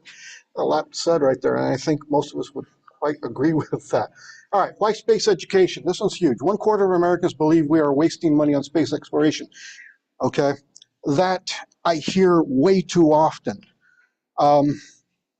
More often as to why we're doing it as to then why are we not doing more. Okay, part of it is they don't know what's really going on with space exploration and the importance it brings to us. That's the biggest issue. Okay, so of course, we have the generals: exploration, fuels, curiosity, blah, blah, blah. Understanding space helps people grasp concepts. This is an area of failure, I think, in education, in trying to let the masses understand why all of these things are important. They may hear a little something about it, but they don't get it. I'm hungry. I need a home. I don't have enough money. Why are we spending billions on space when I need these things? Technology advancements, of course, is a big no doubt. What have we learned from through space technology through the years, and what's used now in everyday things, even at home? Okay, especially in area medicine, transportation, computing, and so on. Environmental awareness, another huge one, of course, and people don't take that into consideration. It's the satellites out there. Tell us a lot, please. There are two NASA and NOAA satellites that are scheduled to be canceled from this budget cutback. Two GOES satellites, and again, that seems to be not real wise particularly since we're coming up on hurricane season. Yeah. In addition to shutting down, well, Galveston Weather Service, which again, a lot of people rely on up here in Houston when there's a hurricane coming and other times. So, yeah, but sorry. Look at the hard weather we just had the last few days here in Houston. Yeah. I mean, and that's just rain. That's not a hurricane, you know? So, yeah, plus the studying, you know, what's going on other planets, Venus, Mars, and so forth.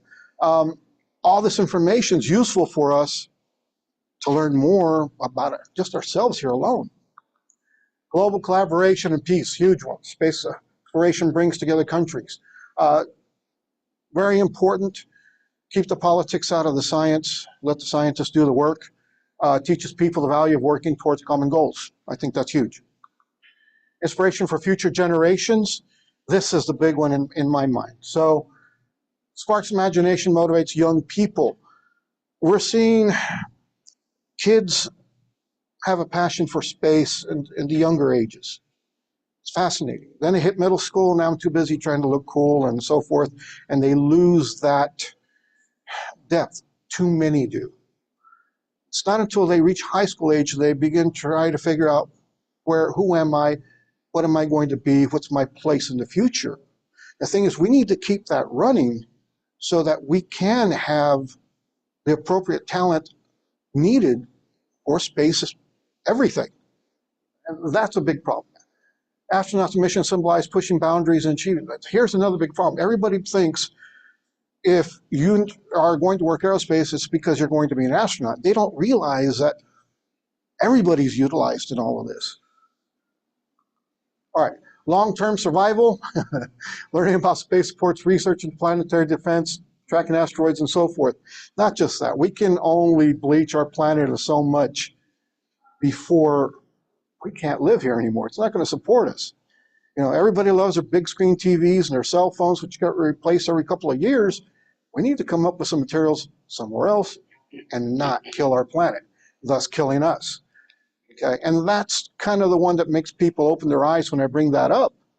So we can only do this for so long. What are your grandchildren going to be living in? All right, NASA, we have a problem. We definitely got a problem.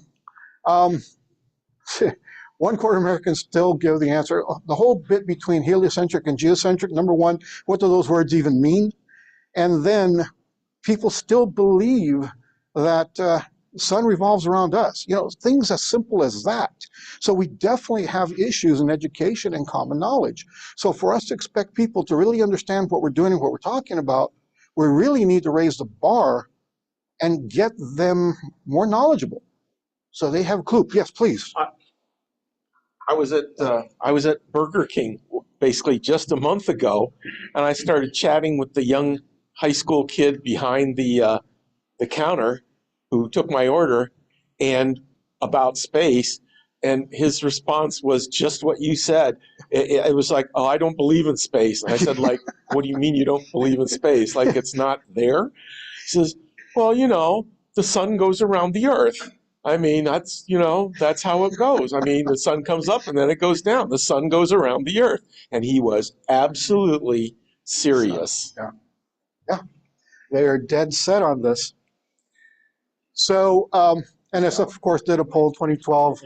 And here's something interesting because it seems to be common around the planet. About 1/4 of the people in different countries all are in the same situation. Again, that's education. That's a problem.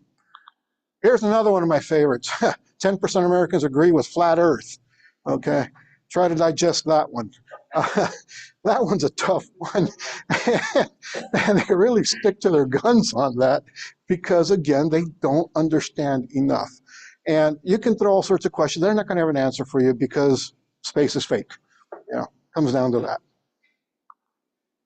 Here's a bunch of other misconceptions, and it's just a handful. There's no gravity in space. You know, astronauts, I don't know how many times I've heard, I don't know how astronauts can walk on the moon. They should just float away, you know, not understanding how gravity even works. So then they think about the moon produces its own light, you know, obviously because you look at the sky and it's just like the sun, it's giving off light. Black holes suck. It has nothing to do with gravity once again. We have never been to the moon. It was faked. How many times have we heard stuff about shadows, waving flag, lack of stars in photos? Space is completely empty. They don't really have a clue when it comes to that. Space travel is fake, right back to what you were talking about, and much more. And these are the issues again. Why? If you look at education, every school is given a report card according to how they do on some sort of state examination. Can they pass the basics? The basics does not include technology information, just math, general science, English, history. That's it. So this is not covered, and that's a huge part. They don't need to know this. So again, that's an area we need to fix. We came from a time, in our age where we were not tested. We had a more globalistic type of education. More was brought to us. Today, what they're getting is very limited, because a lot of teachers will get scolded if they don't stick to this is what's tested, that's what's taught. Nothing else belongs in the classroom. That's terrible. All right, teachers know everything? Here's another big problem. Teachers have to pass a test. Now you look at elementary ages, they're K through 6, K through 8, whatever it may be, they're generalists. They just pass a general exam. They're not specifically taught in any of the fields. They just have got a general education to become a teacher. Not until you reach middle school or high school now do you have something in mathematics, in science, whatever it may be, a specialization that they have to prove that they can teach. So once again, most teachers are only comfortable teaching that of which they know. There's a possibility that there's going to be a student in my class who loves space, who knows more about it than I do, and I'm going to get challenged. And that just doesn't go very well with many teachers. Instead of enjoying that and working along with it, they take it as a challenge against themselves. And that's another big problem that we have in the classrooms. So, they may be outstanding teachers at their subject, but they don't know everything. Okay. So part of what we need to do, especially in NSS, is provide more to our teachers so that they can feel comfortable talking to students and talking about different space programs, activities, whatever it may be, okay? Activities and so forth. Naturally fascinates young minds. Again, we already spoke about that. We need to increase more in the area of STEM. STEM became, and it was finally seen as an issue some 15 years ago, more or less. And it was a lot like what we hear at NASA. They start talking a lot about things, but don't know what to do. Just talk about it, eventually get to do something about it. That was a huge problem. Now they finally figured some of the things they need to do about STEM education and opening it up more, and they're realizing it's more than just STEM. They need to include other things as well. So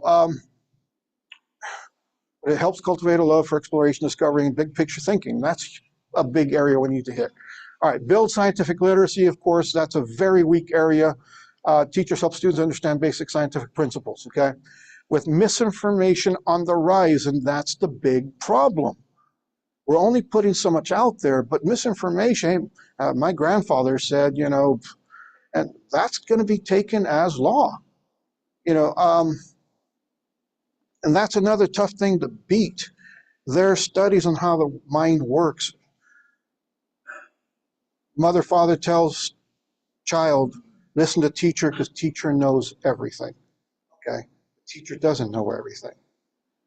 I've had teachers who didn't like teaching mathematics, so they kept it at an absolute minimum. And if you were one of those students, and you may have heard, we're not going to do much math because I'm not good at it.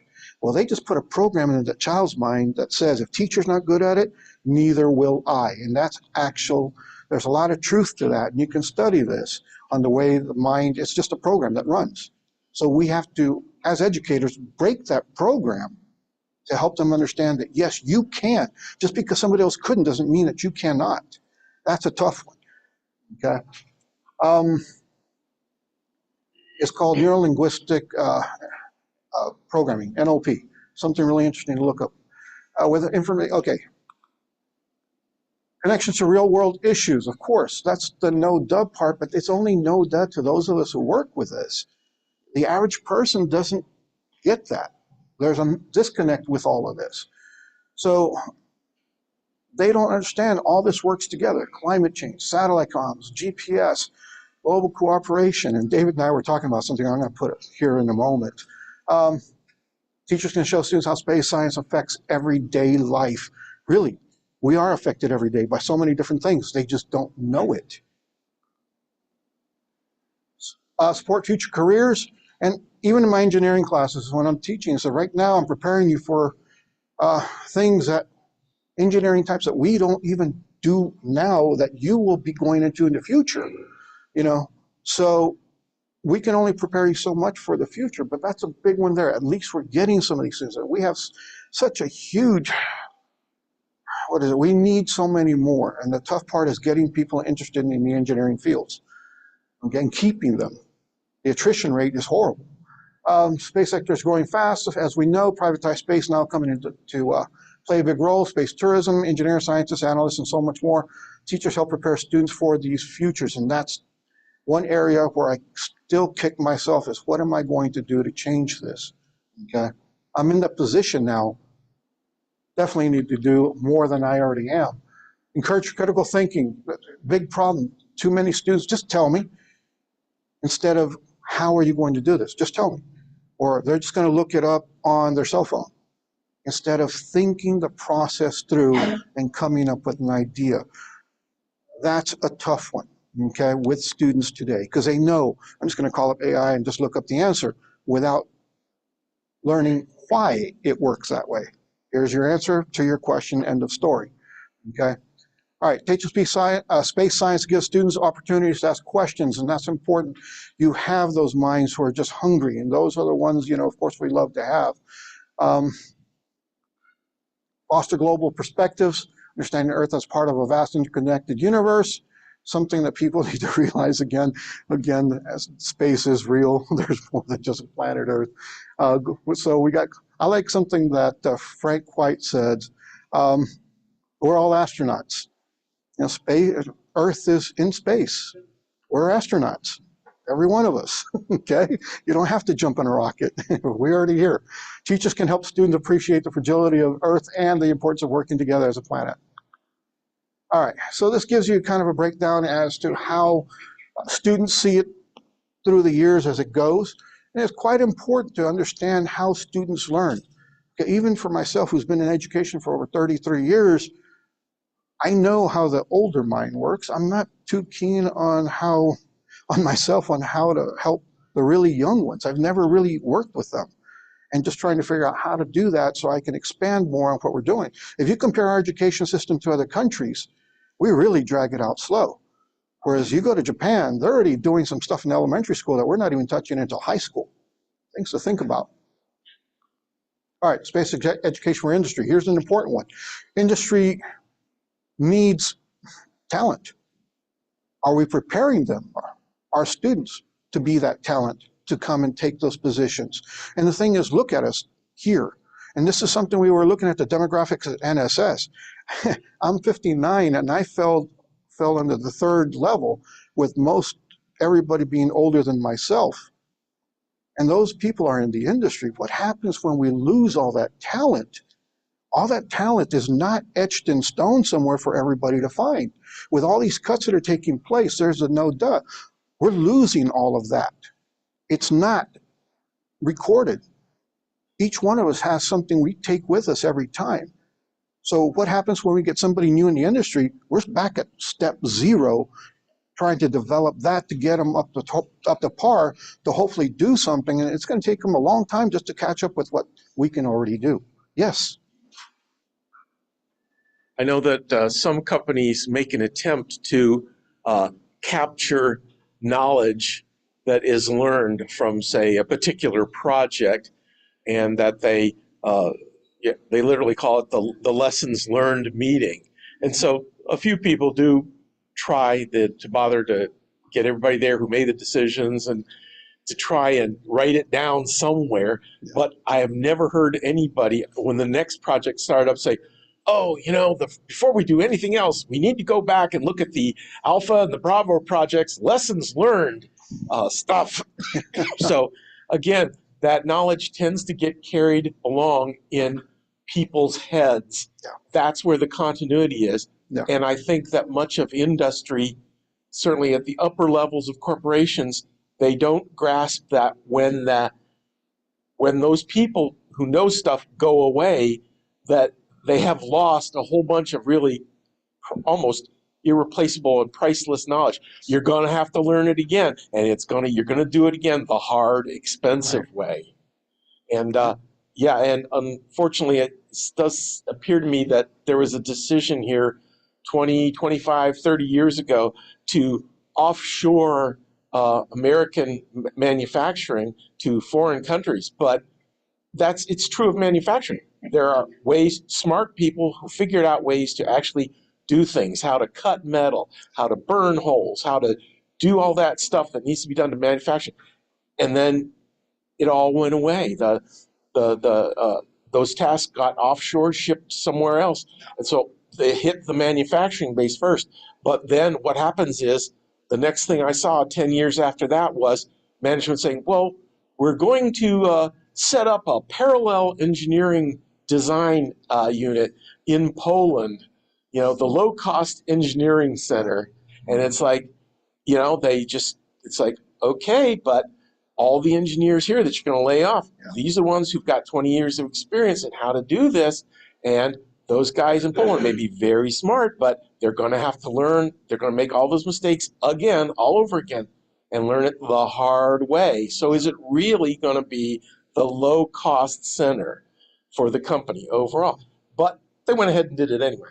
So, and that is a fault of the upper management and leadership in our country, and it's now percolating into the government. People in government have no grasp of, they think they can just like flip a light switch on a wall. It's like, okay, well, we lay off 1,000 people today at this factory, but then, if we change our mind 6 months from now, we'll just flip the switch back on and they'll all come back. It's like, no, once those people are gone, they're gone for good. And it becomes, once again, a very expensive proposition. And then the excuse is, well, we just can't get people who know how to do that anymore around here. That's why we have to go to China or Poland or someplace. The people in America, they just don't, they're just not interested in science, technology, engineering, and math here in the United States. And, so that's the excuse. We're too dumb now anymore. So the volatility of it all is pretty ugly. But yeah, and how many times you've heard time is money, yet they don't learn from that. Correct. It really nails it. Please, yes, back here. Being we're on education, right? Government moves slow. Everybody's heard of Scouting USA, formerly Boy Scouts, right? There are so many merit badges that deal with science, right? Get involved with a local troop. I do the welding merit badge, and we cannot hold enough courses for these young men and women to come into the welding merit badge. They have STEM programs. Was it nuclear science, physics, or something, Robert? So to make an immediate impact, you go feed knowledge to these young scouts, and there's a big return. One of the scouts who took our merit badge graduated high school, came to work for me, passed his welding test. Now he's getting ready to go to Laterno University for welding engineering. So there's story after story like this. It's something all of us can do by donating a little bit of free time. And all I do for scouts is just the welding. That's it. But it's something that you can do to feed the next generation. Yeah. Great. Yeah. Most important. All right. So we need to create a skilled workforce, and that's definitive. And it's increasing it is, in a sense, even though we have all these cuts. But you look at what's going on with privatized space and SpaceX and how many people they're hiring and so forth. Every time I go there, I keep on seeing more and more people. And they're really bringing in a lot of young talent. That's one big change I've seen there. Space exploration and development rely highly on trained professionals in STEM, of course. But we also need people in medical, business, legal, arts, and so forth. A very good friend of mine once asked Anita Gale, I'm very interested in space, but I'm a cook. So, well, her answer is very simple. Well, I need to eat. We all do. So, yes, we need every talent in there. Space education prepares future engineers, scientists, programmers, data analysts, and so forth for the future. All right. Drives innovations and technology development. Many technologies we use today, of course, look at all the different things we have. Educating people about space fosters a culture of innovation, which directly feeds industry through all the many different things. My son working, of course, with robotics and Department of Defense with autonomous systems. That's growing quite big. Sports supports national security and defense. My area, I worked intelligence, and I'm still with national security. Countries depend on space technologies for surveillance, communications, navigation, missile tracking, and so forth. I live in weekly meetings with all this. Defense industry needs space literate professionals. Look where it's all going, and that's definitive once again. Enables commercial opportunities, of course. Companies are preparing for this. Mining. Now we've got schools for mining and so forth that are developing. Space is growing commercial frontier, private spaceflight, asteroid mining, and so forth. There's that one asteroid they're saying if they were to be able to mine it, everybody on this planet would be a millionaire. Of course, that wouldn't go very well in a sense, but hey, we know it's out there. The thing is, do we really know what's even all those asteroid hits on the moon? What are we going to dig up?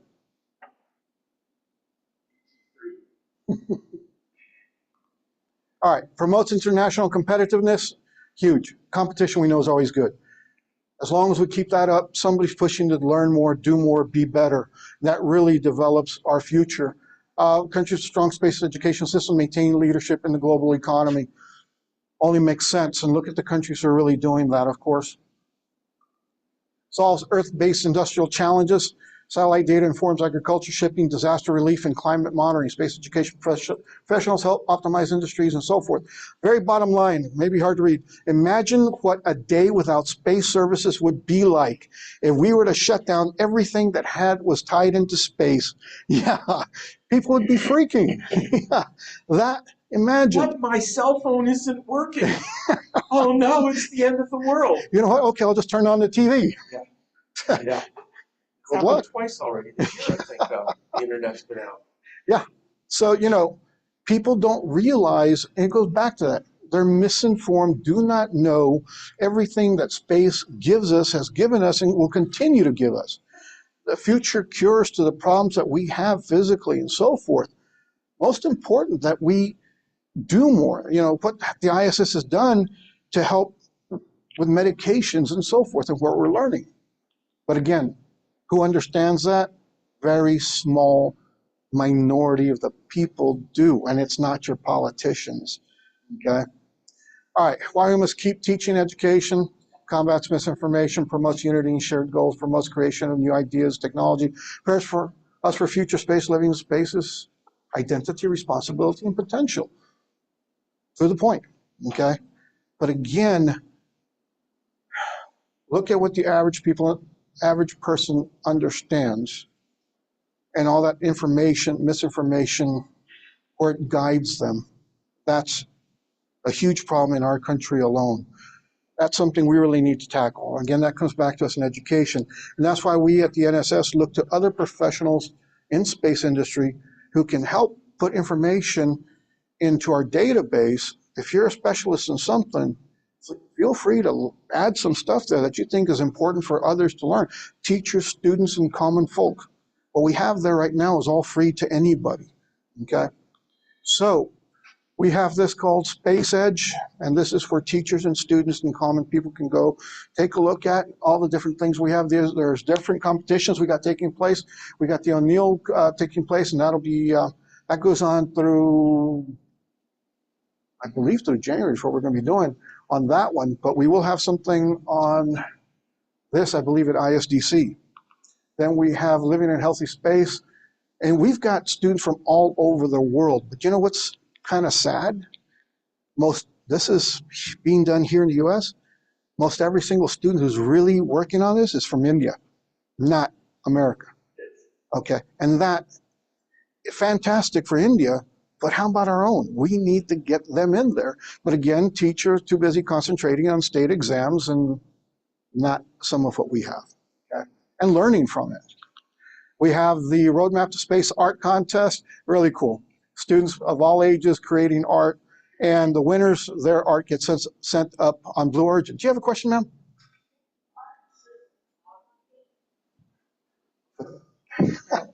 Okay. The question was, does it include photography? Right now, we don't have that, but if you were to take a photo and then paint it out. How about if the philosophers left it there many years ago? How about if it's over a cemetery in Cairo? How about if, as far as I know, I'm the only person, no, the people I got it from hasn't. And how about if the Christian children, the young men, saw what I have and they go there and they prove that NASA's been here before. I just turned in something that I drew after many, many years because I was afraid to turn it in. I live under a cell phone tower. I can tell you a lot of different things about strange things. And the cell phone tower young men talked to me. How about if we find something from the past that proves our future? Would that help? Of course. You know, we learn from the past, but once again, that can be difficult at times trying to go through politics. It's not politics. No, it's not. No, if you mention religion, it's not. But they put restrictions. There was something that said that the people that were here in those years, and I'm not trying to get off on religion because I believe in what I believe in, but if there's something that you can put, you're talking art now, so I need a young man that wants to enter this art competition thing, because if I'm willing to give my learning knowledge here of what I run across away, and get it to the kids. That's what I want. And I know that these kids, these young men in these churches will jump right on this, and then it's going to help you get other people into this program.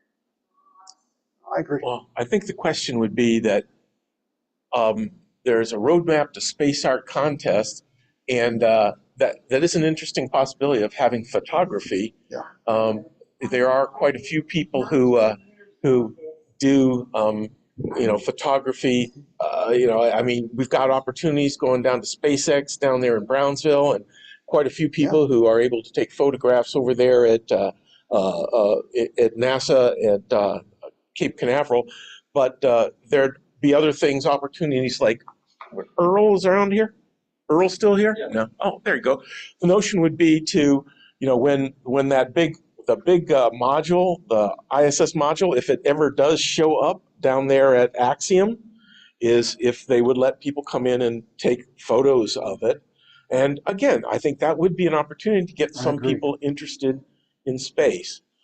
Then on a tangentially related note was, in addition to NSS's effort here with the Roadmap to Space Art Contest, I was on the internet just before I came here today, and I saw an NSS is now having little video clips when I do the space science section. It's like NSS things are coming up now, because I just blew me away. It's like, I recognize that logo. That's NSS.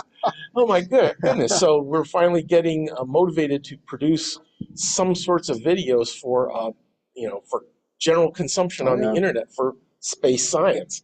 So I agree, and I'm going to bring that up to the team. Part of our problem is that we're only 3 that are really running this whole thing, and we're trying to each divvy up who's in charge of what and how we're going to handle it. We have so many things overlapping, but I love the whole idea with the photography, because it's going to even include food being prepared for astronauts and so forth, and so many different things. So I think it is most important, something we can look into. Now we have Blue Origin. We've been in talks with them, and now they want to join us on this, and they're willing to take all the students' space art to space, return it back, and give it back to them. So as it is, we're able to do that with several of the winners right now. Now the whole point is to be able to do that with everybody's. So that'll be really nice. And we're in talks with them, and they really, really want to do this. So I think it's a great plan. Yes, time. Okay, we're about done here. So Spun Debates is another one. So if people are interested in law and so forth, SpaceEdge Academies where you can find all this stuff. You can go online and you can find all sorts of really neat things that we've got there. So, you know, it's all free once again. Please pass it on to teachers, educators, students, and so forth. Space Elevator Academic Challenge, this will be seen at ISDC. And so Goddard, of course, another big one. And yeah, apply through January 31st, 2026 on this one. And we'll be having something at ISDC for this one as well. Wait for those pictures for a quick second. Okay, so yeah. Will your talk be available? I'm sorry? Will your talk be available online? Online, so yes, we're going to see about putting this one up. We already spoke about it. I pieced this one together. They only had information about the contest. I added all the other stuff. And now, of course, the team says, yeah, we need to put this up there. So we plan it. We'll have it up there. All right. Space exploration is nature unto itself that no other force of society can rival. It's not just about rockets, planets. It's about expanding the mind of every child who dares dream beyond the horizon. And if we can reach that, really good. A space is pretty dark. Unknown brilliant mind. Yeah, that was me. Thank you all very much. And in fact, we have enjoyed this. In fact, we want to present you with this appreciation of your efforts to making the presentation. And Thank you. Enjoyed it very much. Appreciate it. Thank you all for having me. Yes. Yeah, I want to second what Earl was saying earlier. My wife and I, in a few groups from NSS, organize regular meetings in a local park in the city. For 10 years we've been doing this. And I think when we say people don't know that are stupid, it's our fault. Yes. Okay? It's not a big deal to do that. And we have everything, we NSS members, or society members, everything to do that. We just distribute some old magazines, including Adastra. And people are interested just taking them, asking questions, sometimes stupid questions like, how can we know we're in a galaxy? We're in it. So you have to tell them, okay, imagine you're in a house, and you look through the window, and there are other houses nearby. But it is okay to be stupid, because before I knew you know. Right. Okay? Yeah. We start somewhere. I think everybody at NSS should make it a point of honor to teach. Yes. To teach regularly. What Paul was saying is absolutely right on. And that will be the purpose of my talk at ISTC 25. I will mention United Space School, the Foundation for International Space Education. And this is exactly what we do. We did 50 kids from 25 countries for 2 weeks.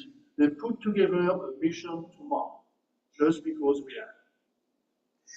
I got a cute little story real quick. Our CEO, NSS CEO, was at a bookstore, and there was at the magazine stand, and there was a kid right next to him with a Nat Astra magazine, and lo and behold, there's a picture of him, and he looks up at him, and he goes, "Is that you?" So, you know, and he loved it. And said, you know, here's a kid interested in this. You know, this moment just happened to happen. So it's great stuff. But yeah, it is.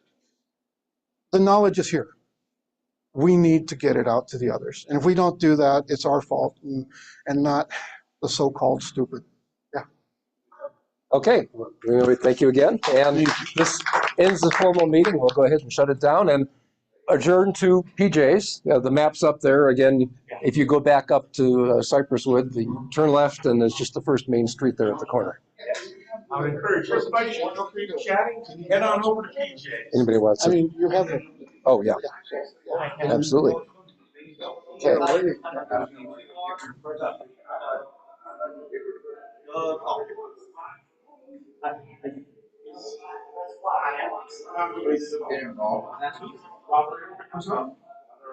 It involved